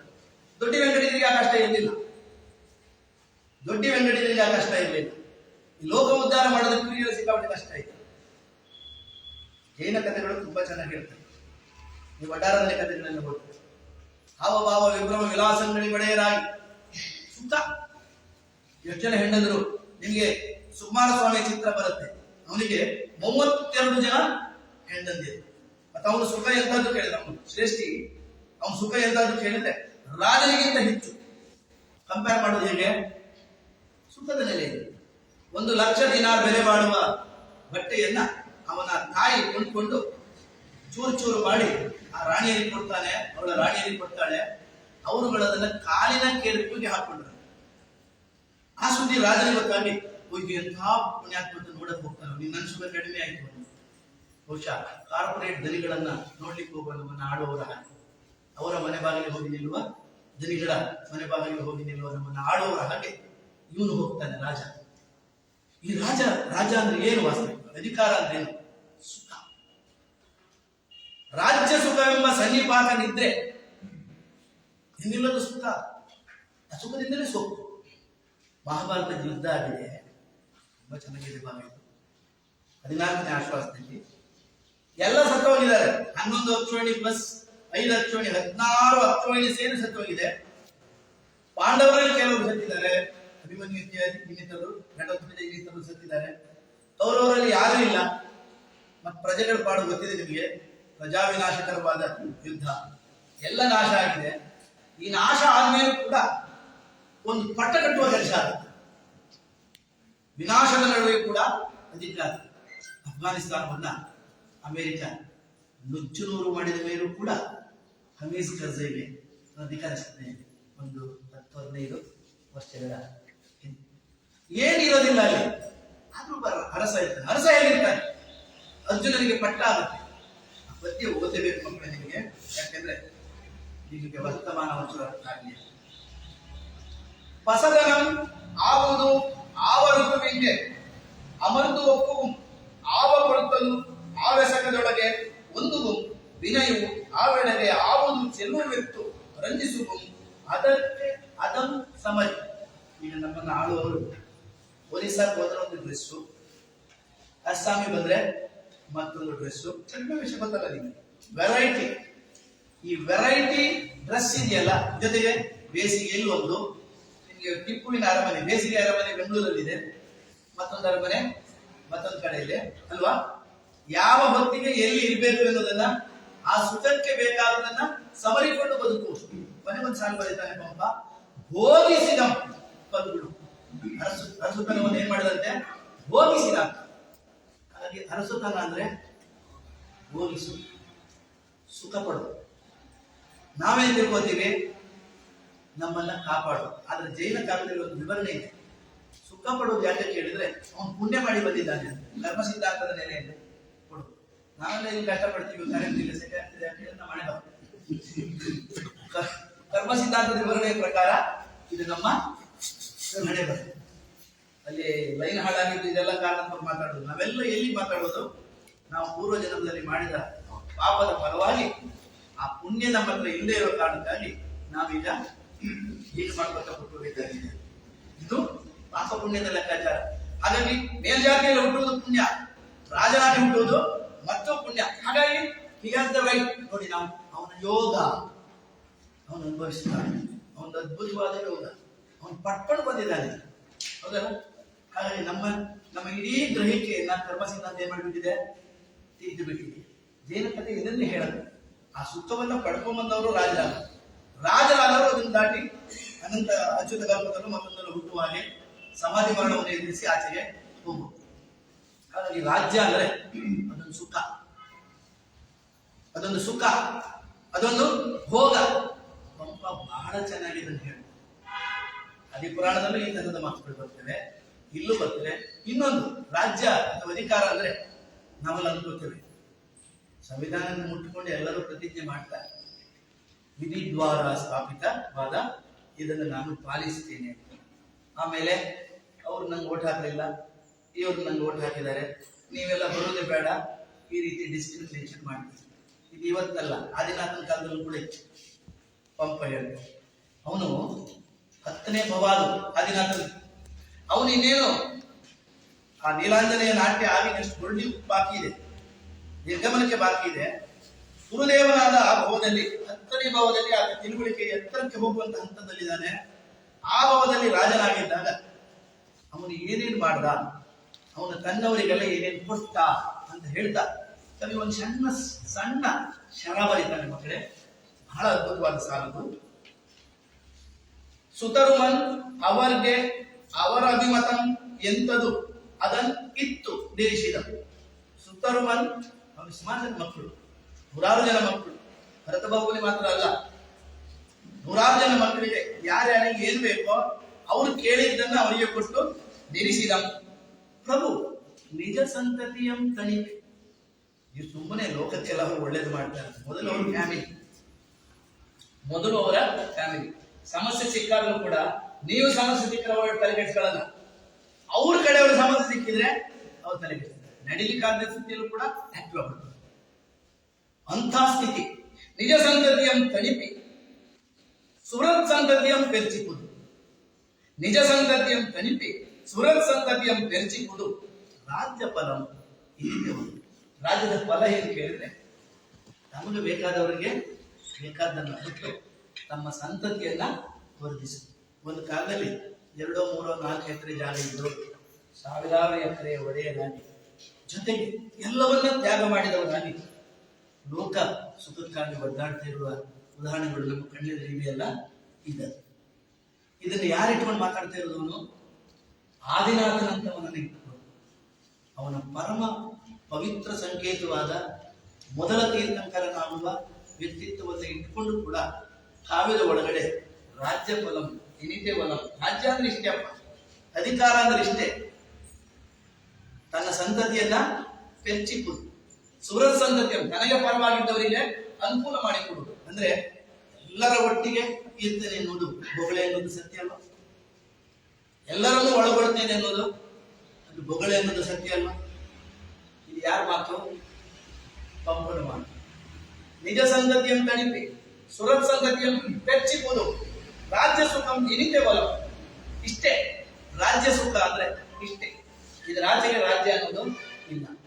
ಇನ್ನು ರಾಜ್ಯ ಅನ್ನೋದನ್ನ ಮತ ಅಂತ ಬಹಳ ಚೆನ್ನಾಗಿ ಹೇಳ್ತಾನ. ಏನ್ ಕೇಳಿದ್ರೆ, ಈಗಾಗಲೇ ನಾನು ಆ ಸಾಲನ್ನು ನೆನಪಿಸಿ, ರಾಜಬೀಜ ಸಂಜನಿತ ಗುಣ ಮದಂ. ಮದವನಾದ ಅವಿವೇಕ. ರಾಜ್ಯ ಅಥವಾ ಅಧಿಕಾರಕ್ಕೆ ಇನ್ನೊಂದು ಮುಖ ಇದೆ. ಅಧಿಕಾರ ಅಂದ್ರೆ ಏನು? ಅದು ಬಹಳ ಚೆನ್ನಾಗಿ ಬರುತ್ತೆ. ಅಧಿಕಾರ ಅಂತ ಹೇಳಿದ್ರೆ ಸಿಂಹಾಸನದಲ್ಲಿ ಕೂರುವುದು ಮಾತ್ರ ಅಧಿಕಾರ ಅಲ್ಲ. ಅಧಿಕಾರಕ್ಕೆ ತುಂಬಾ ಬೇರೆ ಬೇರೆ ಮುಖ ಇದೆ. ಪವರ್ ಸ್ಟ್ರಕ್ಚರ್ ಎಲ್ಲಿರೋ ಜಾಗವೇ ಇಲ್ಲ. ನಿಮ್ಮ ಅಡಿಗೆ ಮನೆಯಿಂದ ಆರಂಭ ಆಗುತ್ತೆ, ನಿಮ್ಮ ಮನೆಯ ತುದಿಯಿಂದ ಆರಂಭ ಆಗುತ್ತೆ, ಅಲ್ಲಿಂದ ಆರಂಭ ಆಗುತ್ತೆ ಪವರ್ ಅನ್ನು. ಪವರಿಗೆ ನಾವೆಲ್ಲ ಎಲ್ಲಿ ನೋಡ್ತೇವೆ? ಪಾರ್ಲಿಮೆಂಟು, ವಿಧಾನಸಭೆಯಿಂದ ಮಾತ್ರ ನೋಡ್ತೇವೆ. ಆದ್ರೆ ಪವರ್ ಸ್ಟ್ರಕ್ಚರ್ಗೆ ಬೇರೆ ಆಯಾಮಗಳಿವೆ. ನಿಮ್ಗೆ ಶಲ್ಯನಿಗೆ ನೀನು ಸಾರಥಿ ಆಗು ಅಂತ ಹೇಳಿ ಕೊನೆಗೂ ಒಪ್ಪಿಸ್ತಾ ದುರ್ಯೋಧನ. ಆಗ ಅವನನ್ನು ಮಾತಾಡ ಒಂದು ಕಂಡೀಷನ್, ಒಂದೇ ಹೇಳ, ಹರಿಯ ಪೇಳದೊಂದು ಒಂದದೆ ನರನೆಸಗುವಂತೆ. ಹರಿಯ ಪೇಳದೊಂದು ಒಂದದೆ ನರನೆಸಗುವಂತೆ ಕಾರಣ ಎಂದ ಓದಿಯೋಳೆ ಎಸಗದೊಡೆ. ನಾನು ಹೇಳಿದಾಗ ನಡೆಸದೇ ಇದ್ರೆ ಆನ್ ಎಸೆಗೆಂ ಯಾವುದು? ಚಂದನದಿಂದ ತಿಳಿದು ಪೋಪೆನ್. ಎಸಗೆ ಏನು, ನಾನು ರಥದಿಂದ ಇಳಿದು ಹೋಗ್ತೇನೆ. ಅಧಿಕಾರ ಅಂದ್ರೆ ನನ್ನ ಮಾತು ನಡೆಯುವುದು. ಅಧಿಕಾರ ಅಂದ್ರೆ ನನ್ನ ಮಾತು ನಡೆಯುವುದು.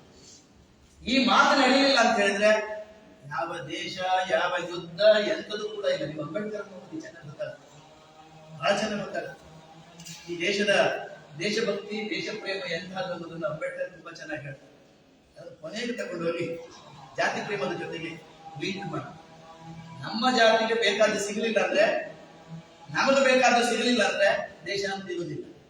ನೋಡಿ, ಇಷ್ಟು ದೊಡ್ಡ ಅಪಾರವಾದ ದೇಶ ಪ್ರೇಮದ ಬಗ್ಗೆ ಮಾತಾಡುವವರು ಹೆಚ್ಚಿನವರು ಇಲ್ಲಿಲ್ಲ, ಬೇರೆ ಬೇರೆ ಇಲ್ಲಿಲ್ಲ. ಇಲ್ಲಿ ಕಡಿಮೆ, ಇಲ್ಲೆಲ್ಲ ಪಾಪ ನಾವು ಇಲ್ಲಿದ್ದೀವಿ. ಬಟ್ ನಾವು ಹೇಗೆ ಓದಬೇಕಂತ ಅವ್ರು ಅನ್ಕೊಂಡು ಹೇಳ್ತಾರೆ. ನಾಸಾದಲ್ಲಿ ಆನ್ ಎಸೆಗಂ ತೇರಂ, ನಾನು ತೇರನ್ನ ನಡೆಸೋದಿಲ್ಲ, ಇಳಿದು ಹೋಗ್ತೇನೆ. ಅಂದ್ರೆ ಬಹಳ ಇಂಪಾರ್ಟೆಂಟ್ ಏನೋ ನನ್ನ ಮಾತು. ಇವನಾದ್ರೂ ಅಡ್ಡಿಲ್ಲ,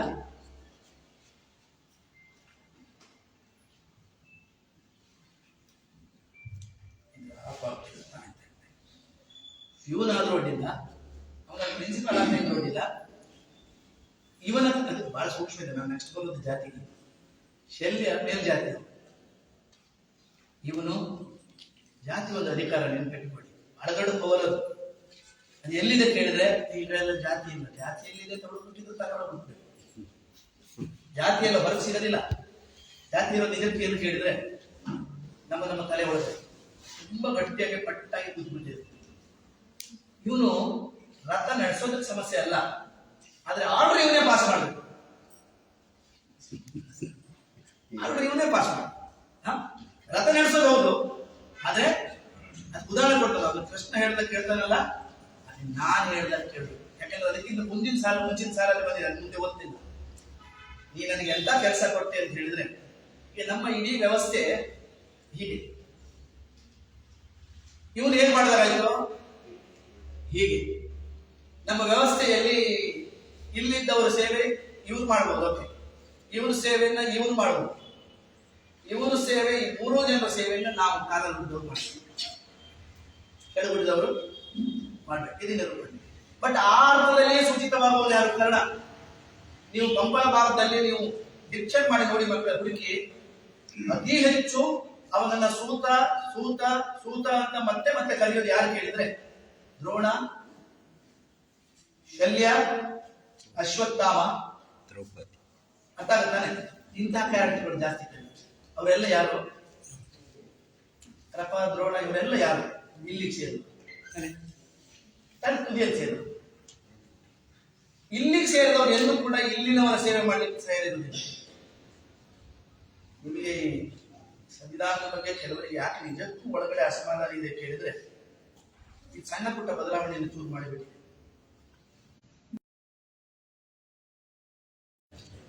ಪಂಚಾಯತ್ ಮೆಂಬರ್ ಮಾಡಿವೆ, ಎಲ್ಲೆಲ್ಲೋ ಸಣ್ಣ ಪುಟ್ಟ ಅಧಿಕಾರಗಳು ಸಿಕ್ಕಿವೆ. ಇವೆಲ್ಲವೂ ಕೂಡ ಇದಕ್ಕೆ ಬಹಳ ದೊಡ್ಡ ಸಂಖ್ಯೆ. ಇದೊಂದು 75 ವರ್ಷದ ಚರಿತ್ರೆ ಅಷ್ಟೇ, ಒಂದು 75 ವರ್ಷದ ಚರಿತ್ರೆ. ಬಟ್ ಸಾವಿರಾರು ವರ್ಷದ ಚರಿತ್ರೆಯ ಹಿಂದಿನ ಕಾಲದಲ್ಲಿ ಮಾತಾಡುವ ಕರ್ಣನನ್ನ ನೆನಪು ಮಾಡಿಕೊಳ್ಳಿ, ಕರ್ಣನ ಮೂಲಕ ಮಾತಾಡುವ ಮುಂಬನನ್ನ ನೆನಪು ಮಾಡಿಕೊಳ್ಳಿ, ಅಥವಾ ಕರ್ಣನಿಗೆ ಎದುರಾಗಿ ನಿಂತುಕೊಂಡು ಮಾತಾಡಿಸುವ ಶಲ್ಯನನ್ನ, ಪಂಪ ಮಾತಾಡಿಸುವ ಶಲ್ಯನನ್ನ ನೆನಪು ಮಾಡ್ತೀವಿ. ನಮ್ಮಲ್ಲಿ ಪಾತ್ರ ಅಂದ್ರೆ ನಾವು ತಪ್ಪಾಗಿ ತಿಳ್ಕೊಂಡಿದ್ದೀವಿ. ಪಂಪ ಭಾರತವನ್ನ ಅಥವಾ ಪಂಪನ ಕಾವ್ಯವನ್ನು ಓದಿದವರು ಕವಿಯೇ ಹೀಗೆ ಹೇಳ್ತಾನೆ, ಇದು ದೊಡ್ಡ ಬಂಡಾಯ, ಹಾಗೆಲ್ಲ ಬಂಡಾಯ ಗಿಡ. ಕವಿ ಮೂಲಭೂತವಾಗಿ ಯಾವ ಪಾತ್ರದ ಮೂಲಕ ಮಾತಾಡ್ತಾನೆ ಅನ್ನೋದು ಇಂಪಾರ್ಟೆಂಟ್. ಯಾವ ಪಾತ್ರದ ಮೂಲಕ ಕವಿ ಮಾತಾಡಿಸ್ತಾ ಇದ್ದಾನೆ? ಯಾಕಂದ್ರೆ ನಮ್ಮಲ್ಲಿ ಪಾತ್ರಗಳು ಬರೀ ಪಾತ್ರ ಅಲ್ಲ, ಸಂಕಪ್ಪಯ್ಯ ಬರೀ ಪಾತ್ರ ಅಲ್ಲ, ಚೋಮ ಬರೀ ಪಾತ್ರ ಅಲ್ಲ, ಸಂಕಪ್ಪಯ್ಯನ ತಾಯಿ ಬರೀ ಪಾತ್ರ ಅಲ್ಲ. ಯಾಕೆಂದ್ರೆ ಪ್ರತಿ ಪಾತ್ರಗಳಿಗೆ ಒಂದು ಸಾಮಾಜಿಕ ಹಿನ್ನೆಲೆ ಇರುತ್ತೆ.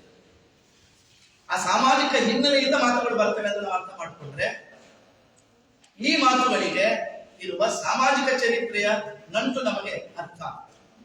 ಯಾಕೆ ಶಲ್ಯನಿಗೆ ಸಂಕಟ ಆಗುತ್ತೆ ಕೇಳಿದ್ರೆ, ನೀ ನನಗೆ ಕೆಲಸ ಕೊಟ್ಟಿಯಲ್ಲ, ಇದು ಯಾರಿಗೆ ಯೋಗ್ಯ ಅಂತ ಹೇಳಿದ್ರೆ ವಲಯನಿಗೆ ಅಮರ್ದಿರುತ್ತೆ. ಶೂದ್ರನ ಸೇವೆಯನ್ನು ಯಾರು ಮಾಡಬಹುದು? ವಲಯ ಮಾಡ್ತಾನೆ, ಅವನಿಗೆ ಸರಿ. ನೀನ್ ನನಗೆ ಕೊಟ್ಟಿಯಲ್ಲ ಅಂತ ಹೇಳುವ ಶಲ್ಯನ ಮಾತನ್ನ ನೀವು ಒಂದು ಜಾತಿಬದ್ಧವಾದ ಸಮಾಜದ ಸಂರಚನೆಯನ್ನ ಅರ್ಥ ಮಾಡಿಕೊಂಡ ಒಬ್ಬ ವ್ಯಕ್ತಿಯ ನಿರೂಪಣೆಯಾಗಿ ಅರ್ಥ ಮಾಡ್ಕೊಳ್ತಾ ಕಾವ್ಯವನ್ನು. ನಾವು ಸುಮ್ಮನೆ ಅಲ್ಲೇ ಒಂದು ಮಾತು ಬರುತ್ತೆ, ಈಗ ಮುಂದಿನ ಸಂದರ್ಭದಲ್ಲಿ ಅದನ್ನು ಉಲ್ಲೇಖಿಸ್ತೇನೆ. ಈಗ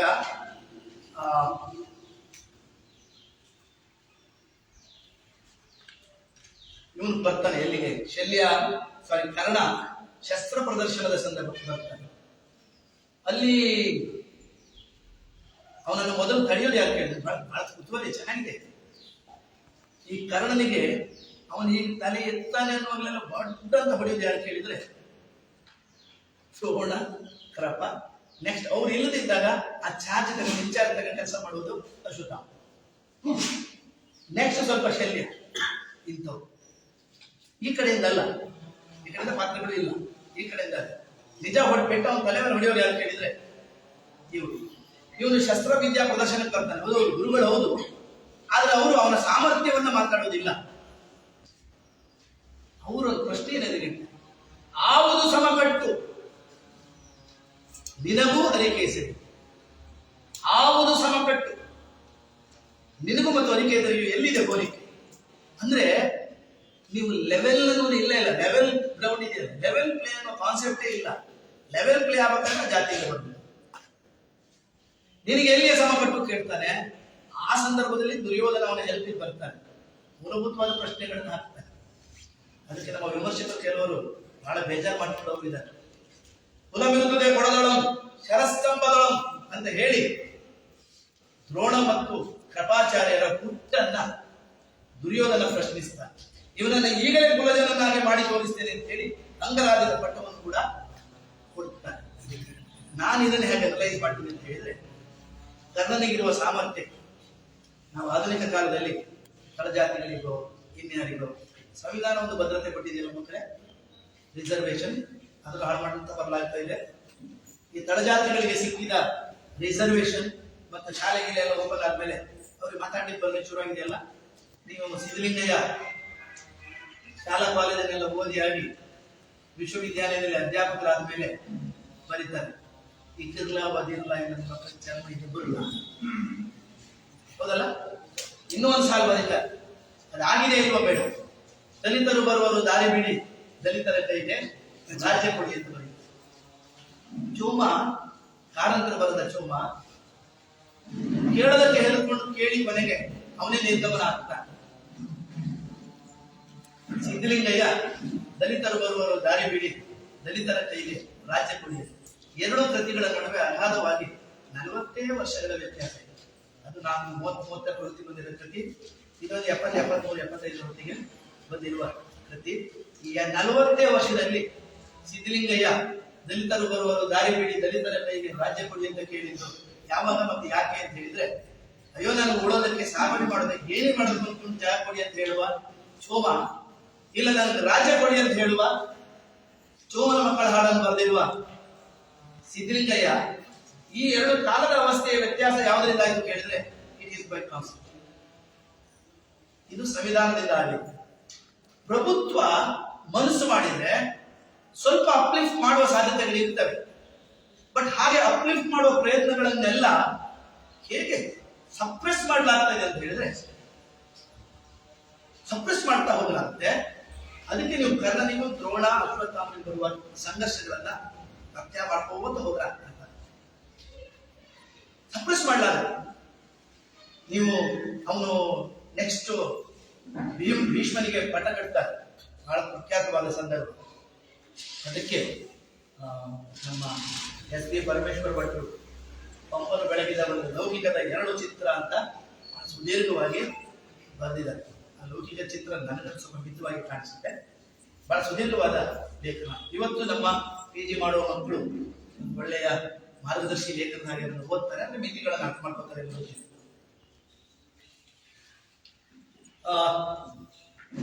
ಅಲ್ಲಿ ಅವನು ಪ್ರಶ್ನೆ ಮಾಡೋದು ಭೀಷ್ಮನು, ಭಗವತಿ ಏರುವೇಳು ತೆರದಿನ ಕಥೆಯಾಗಿವರೇನು ನೀನಿದಂ ಬಗೆದಿವರಿನ್ನು ಮಾಂತಿರಿವರೆಂದು ವಿಮೋಹಿಸಿ ವೀರಪಟ್ಟಮ ಬಗೆಯದೆ ಕಟ್ಟಿದೆ ಗುರುಗಳನ್ನು ಕುಲಬದ್ಧರ ಆದಿಗೆ ಒಯ್ದು ಕೆಮ್ಮಗೆ ಪಟೇಲಾವಳಿಗಳನ್ನು ನಡೆಸಿಕೊಂಡಳೆ ಬಂದದ್ದು ಏನು ಸುಯೋಧನ ಅಂತ.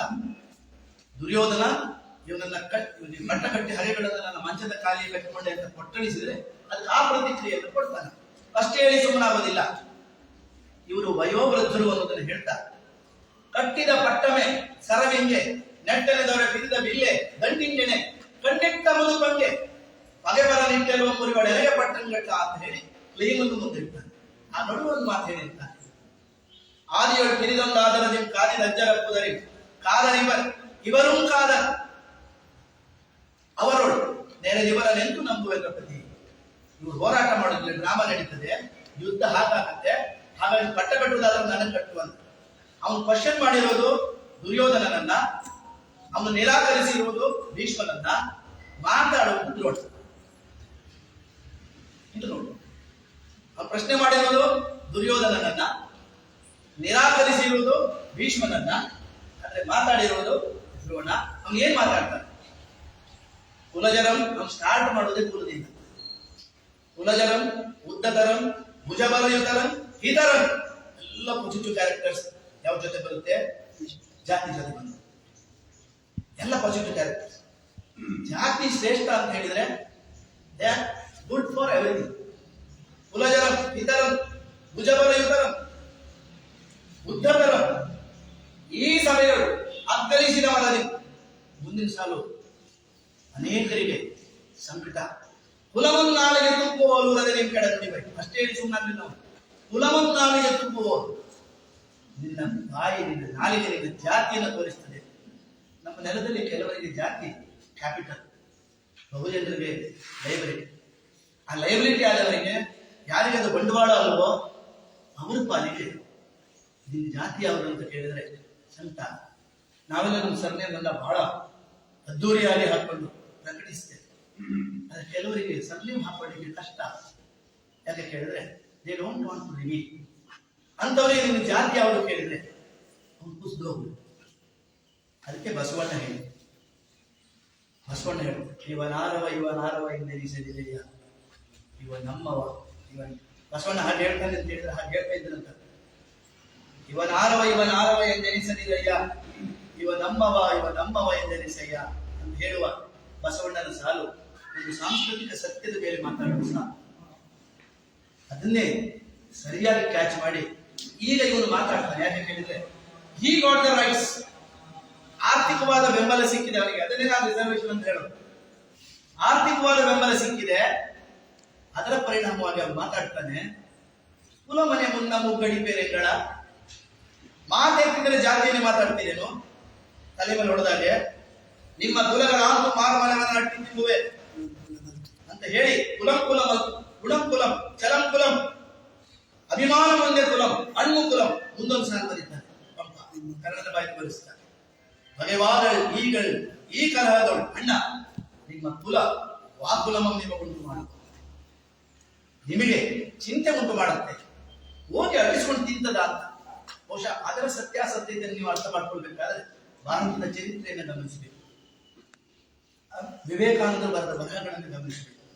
ಈ ದೇಶಕ್ಕೆ ಕಾಲಕ್ಕೆ ಯಾಕೆ ಮತ್ತೆ ಮತ್ತೆ ದಾಳಿಗಳು ಸಂಭವಿಸಿದವು? ಈ ದೇಶದ ಸೇನೆಯಲ್ಲಿ ಯಾರಿಗೆ ಅವಕಾಶ ಇತ್ತು? ರಾಜತ್ವದ ಒಳಗಡೆ ಯಾರಿಗೆ ಅವಕಾಶ ಇತ್ತು? ನಮ್ಮಲ್ಲೊಂದು ಮಾತಿದೆ ಹಳ್ಳಿಗಾಡಿನಲ್ಲಿ, ರಾಜ ಹೋಗಿ ರಾಜ ಬದಲಾದರೂ ರಾಗಿ ಬೀಸೋದು ತಪ್ಪುವುದಿಲ್ಲ. ನಮ್ಮ ಜನ ರಾಗಿ ಬೀಸ್ಕೊಂಡೇ ಇತ್ತು. ರಾಜ ಹೋಗಿ ರಾಜ ಬದಲಾದರೂ ರಾಗಿ ಬೀಸೋದು ತಪ್ಪೋದಿಲ್ಲ ಅಂತ ಹೇಳಿ ಅದನ್ನು ಕೂಡ ಹಣೆ ಬರ ಅಂತ ತಿಳ್ಕೊಂಡು ಜನಸಾಮಾನ್ಯರು ಈ ದಾಳಿ ಕೋರರನ್ನ ಯಾರೇ ಬರಲಿ ಯಾರೇ ಹೋಗ್ಲಿ ಅದು ನಮ್ಮ ಜವಾಬ್ದಾರಿ ಅಲ್ಲ ಅಂತ ತಡೆಯದ ಹಾಗೆ ಒಡೆದಿಟ್ಟಂತ ಒಂದು ಈ ವ್ಯವಸ್ಥೆ ಇದೆಯಲ್ಲ, ಅದರ ದುಷ್ಪರಿಣಾಮವು ಕೂಡ ನಮ್ಮ ನೆಲದ ಮೇಲೆ ಬೇರೆ ಬೇರೆ ಕಾಲದಲ್ಲಿ ಬೇರೆ ಬೇರೆಯವರು ದಾಳಿ ಇರುವುದಕ್ಕೆ ಕಾರಣ ಆಗಿರೋ ಸಾಧ್ಯತೆ ಇದೆ ಎಂಬುದನ್ನ ಅನಲೈಸ್ ಮಾಡ್ತಾರೆ. ನಮ್ಮ ಜಾತಿ ವ್ಯವಸ್ಥೆ ಈ ದೇಶದ ಒಂದು ಆಕ್ಚುಲಿ ಕ್ಯಾನ್ಸರ್. ಈ ಕ್ಯಾನ್ಸರಿನ ಕಾರ್ಯಚಟುವಟಿಕೆ ಹೇಗೆ, ಅದರ ಕಾರ್ಯಚಟುವಟಿಕೆ ಹೇಗೆ ಎಂಬುದನ್ನ ಪಂಪ ಬಹಳ ಸೊಗಸಾಗಿ ಸಹಜವಾಗಿ ಅದು ನಮ್ಮ ಎದುರುಗಡೆ ತೆರೆದಿದೆ. ಯಾರ್ಯಾರು ಮಾತಾಡ್ತಾರೆ, ಆಮೇಲೆ ಒಂದು ರಾಜ್ಯ ಎಂತಾಗತ್ತೆ, ಯುದ್ಧ ಎಲ್ಲ ರೆಡಿ. ಆಮೇಲೆ ದ್ರೋಣ ಸತ್ತ ಮೇಲೆ ಆ ಜಾಗಕ್ಕೆ ಅದಾಗಲೇ ಕೊಟ್ಟ ಮಾತಿನಂತೆ ಕರ್ಣನಿಗೆ ಪಟ್ಟ ಬಿಡ್ತಾರೆ. ಆಗ ಒಂದ್ಸೆಗೆ ಯಾರ ಪ್ರತಿರೋಧ ಬರುತ್ತೆ? ಅಶ್ವತ್ಥಾಮನ ಪ್ರತಿರೋಧ ಬರುತ್ತೆ.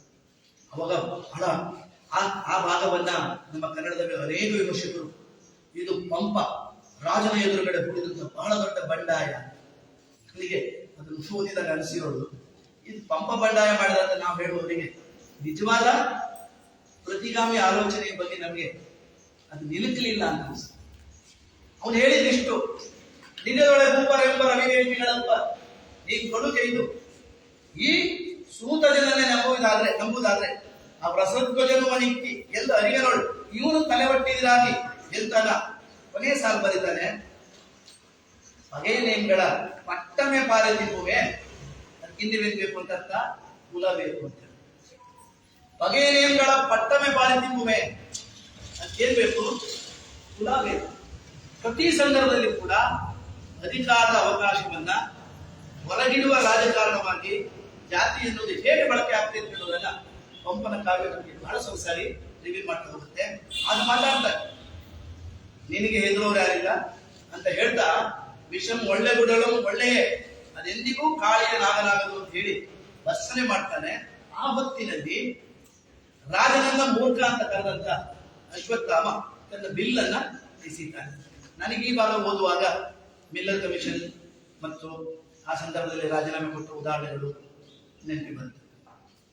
ಮಿಲ್ಲರ್ ಕಮಿಷನ್ ಅನ್ನ ನಾಲ್ವಡಿ ಕೃಷ್ಣರಾಜ ಒಡೆಯರು ಹೊರಟಾಗ, ಅಥವಾ LG ಹಾವನೂರ್ ಅವರು ಈ ಬೇಡನ ಮೂಲಕ ಒಂದು ಹೊಸ ರಾಮಾಯಣವನ್ನು ನಾನು ನಡೆಸ್ತೀನಿ ಅಂತ ಹೊರಟ ಸಂದರ್ಭದಲ್ಲಿ ಹಾವನೂರ ಆಯೋಗಕ್ಕೆ ಏನೆಲ್ಲ ಅಡೆತಡೆಗಳಾದವು ನೀವು ಗೊತ್ತಿಲ್ಲ.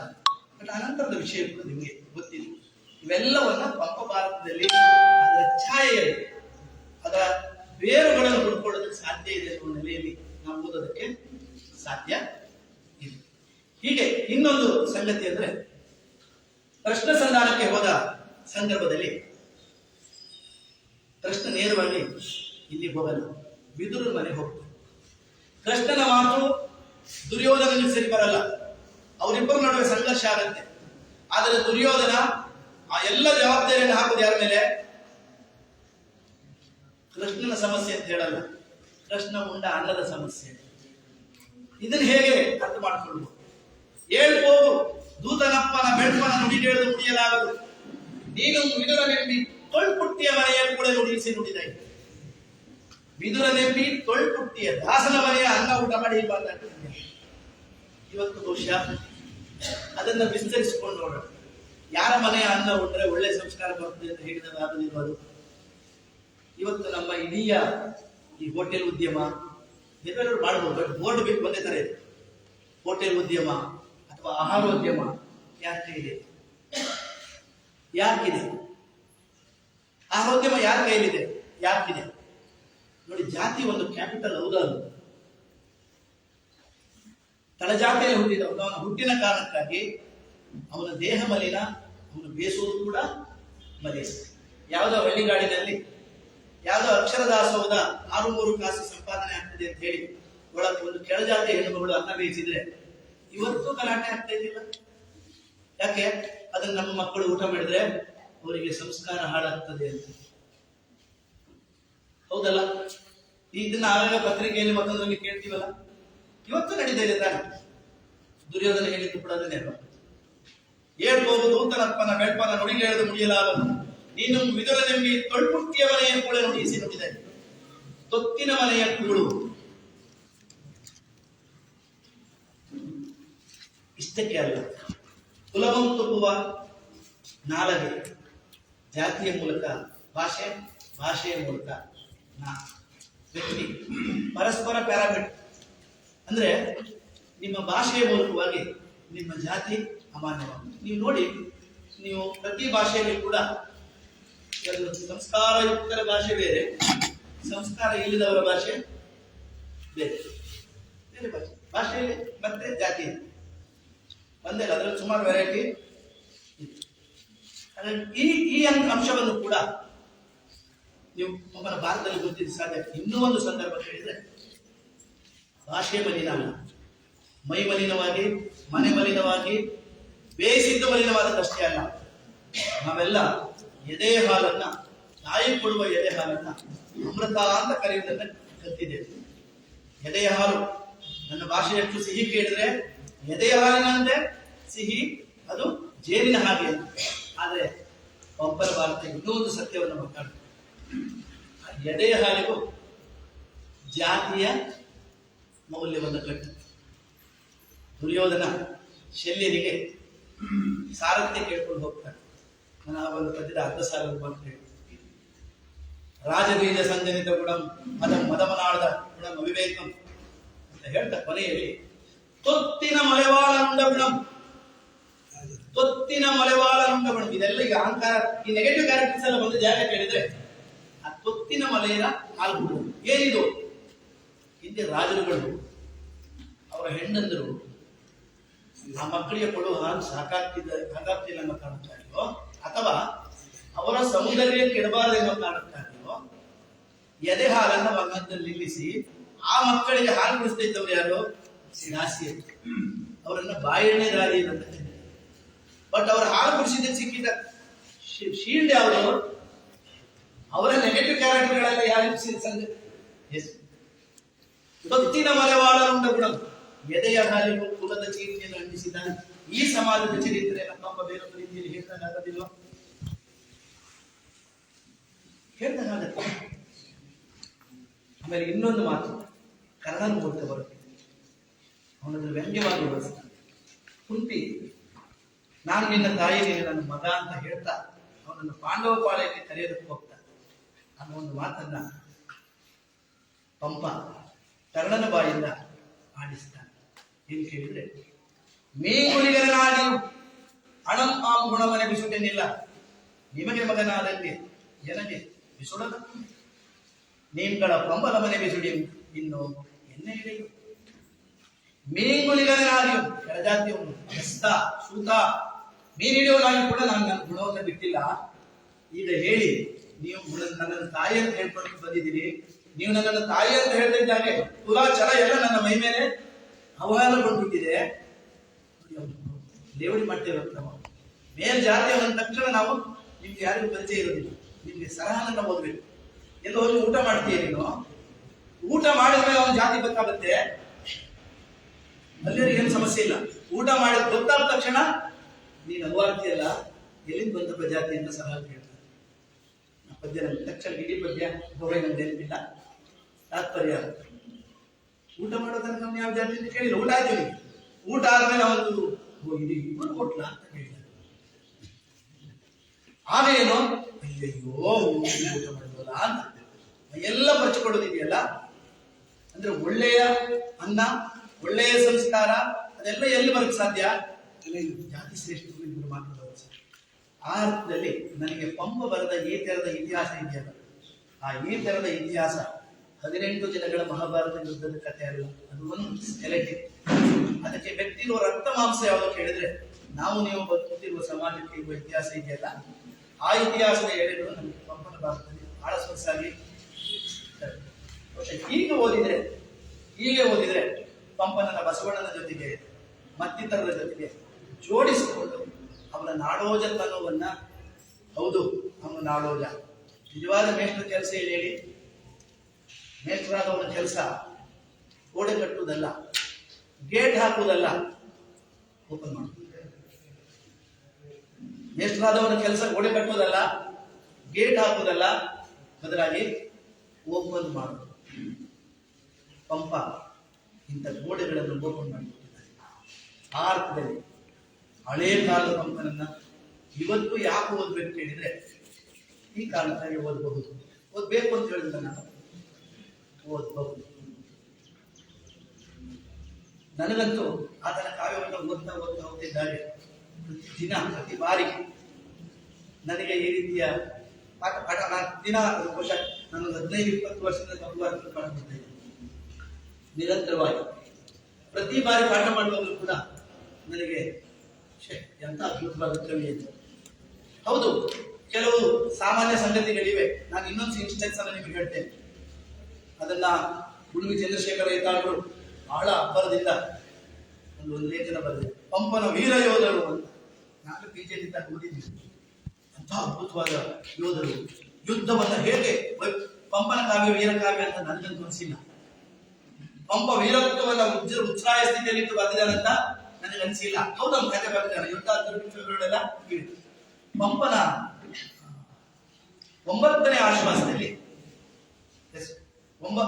ಆಶ್ವಾಸದಲ್ಲಿ ಅದರ ಕೊನೆಯಲ್ಲಿ ಒಂದು ಯುದ್ಧ ಶಿಬಿರದ ಚಿತ್ರಣ ಬರುತ್ತೆ. ಸೈನಿಕರು ಅವರೆಲ್ಲ ಹೇಳ್ಕೊತಾರೆ, ಏನು ರಾಜರ ಎದುರುಗಡೆ ನಾನು ನಾಳೆ ಹಾಗೆ ಮಾಡ್ತೇನೆ, ಹೀಗೆ ಮಾಡ್ತೇನೆ, ಸತ್ರ ಏನಾಯ್ತು ಸ್ವರ್ಗಕ್ಕೆ ಹೋಗ್ತೇನೆ, ನಿಮಗೆ ಶಾಸನಗಳಲ್ಲಿ ಸಿಗ್ತದೆ ಮಕ್ಕಳೇ.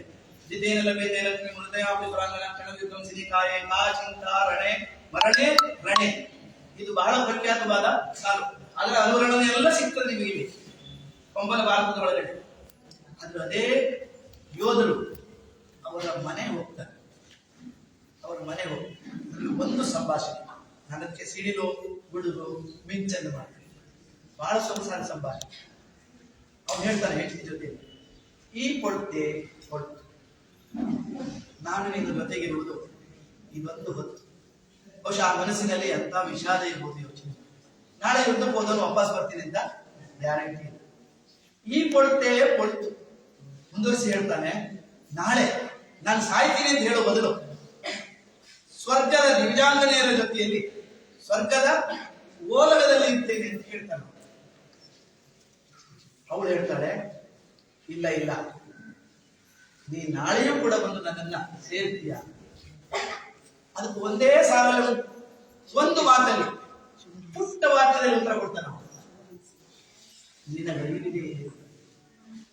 ನಿನಗರಿವಿದೆ ಯುದ್ಧ ಅಂದ್ರೆ ಏನಂತ ಗೊತ್ತಮ್ಮ ನಿನಗೆ? ಅದು ಯಾವ ಸೇನೆ ಅಂತ ಹೇಳಲ್ಲ ಪಾಪ. ಸೇನೆ ಶಿಬಿರ ಅಂತ ಮಾತ್ರ ಮಾತಾಡ್ತಾರೆ. ಪಾಂಡವರ ಸೇನೆ ಅಂತ ಹೇಳಲ್ಲ, ಕೌರವರ ಸೇನೆ ಅಂತ ಹೇಳಲ್ಲ.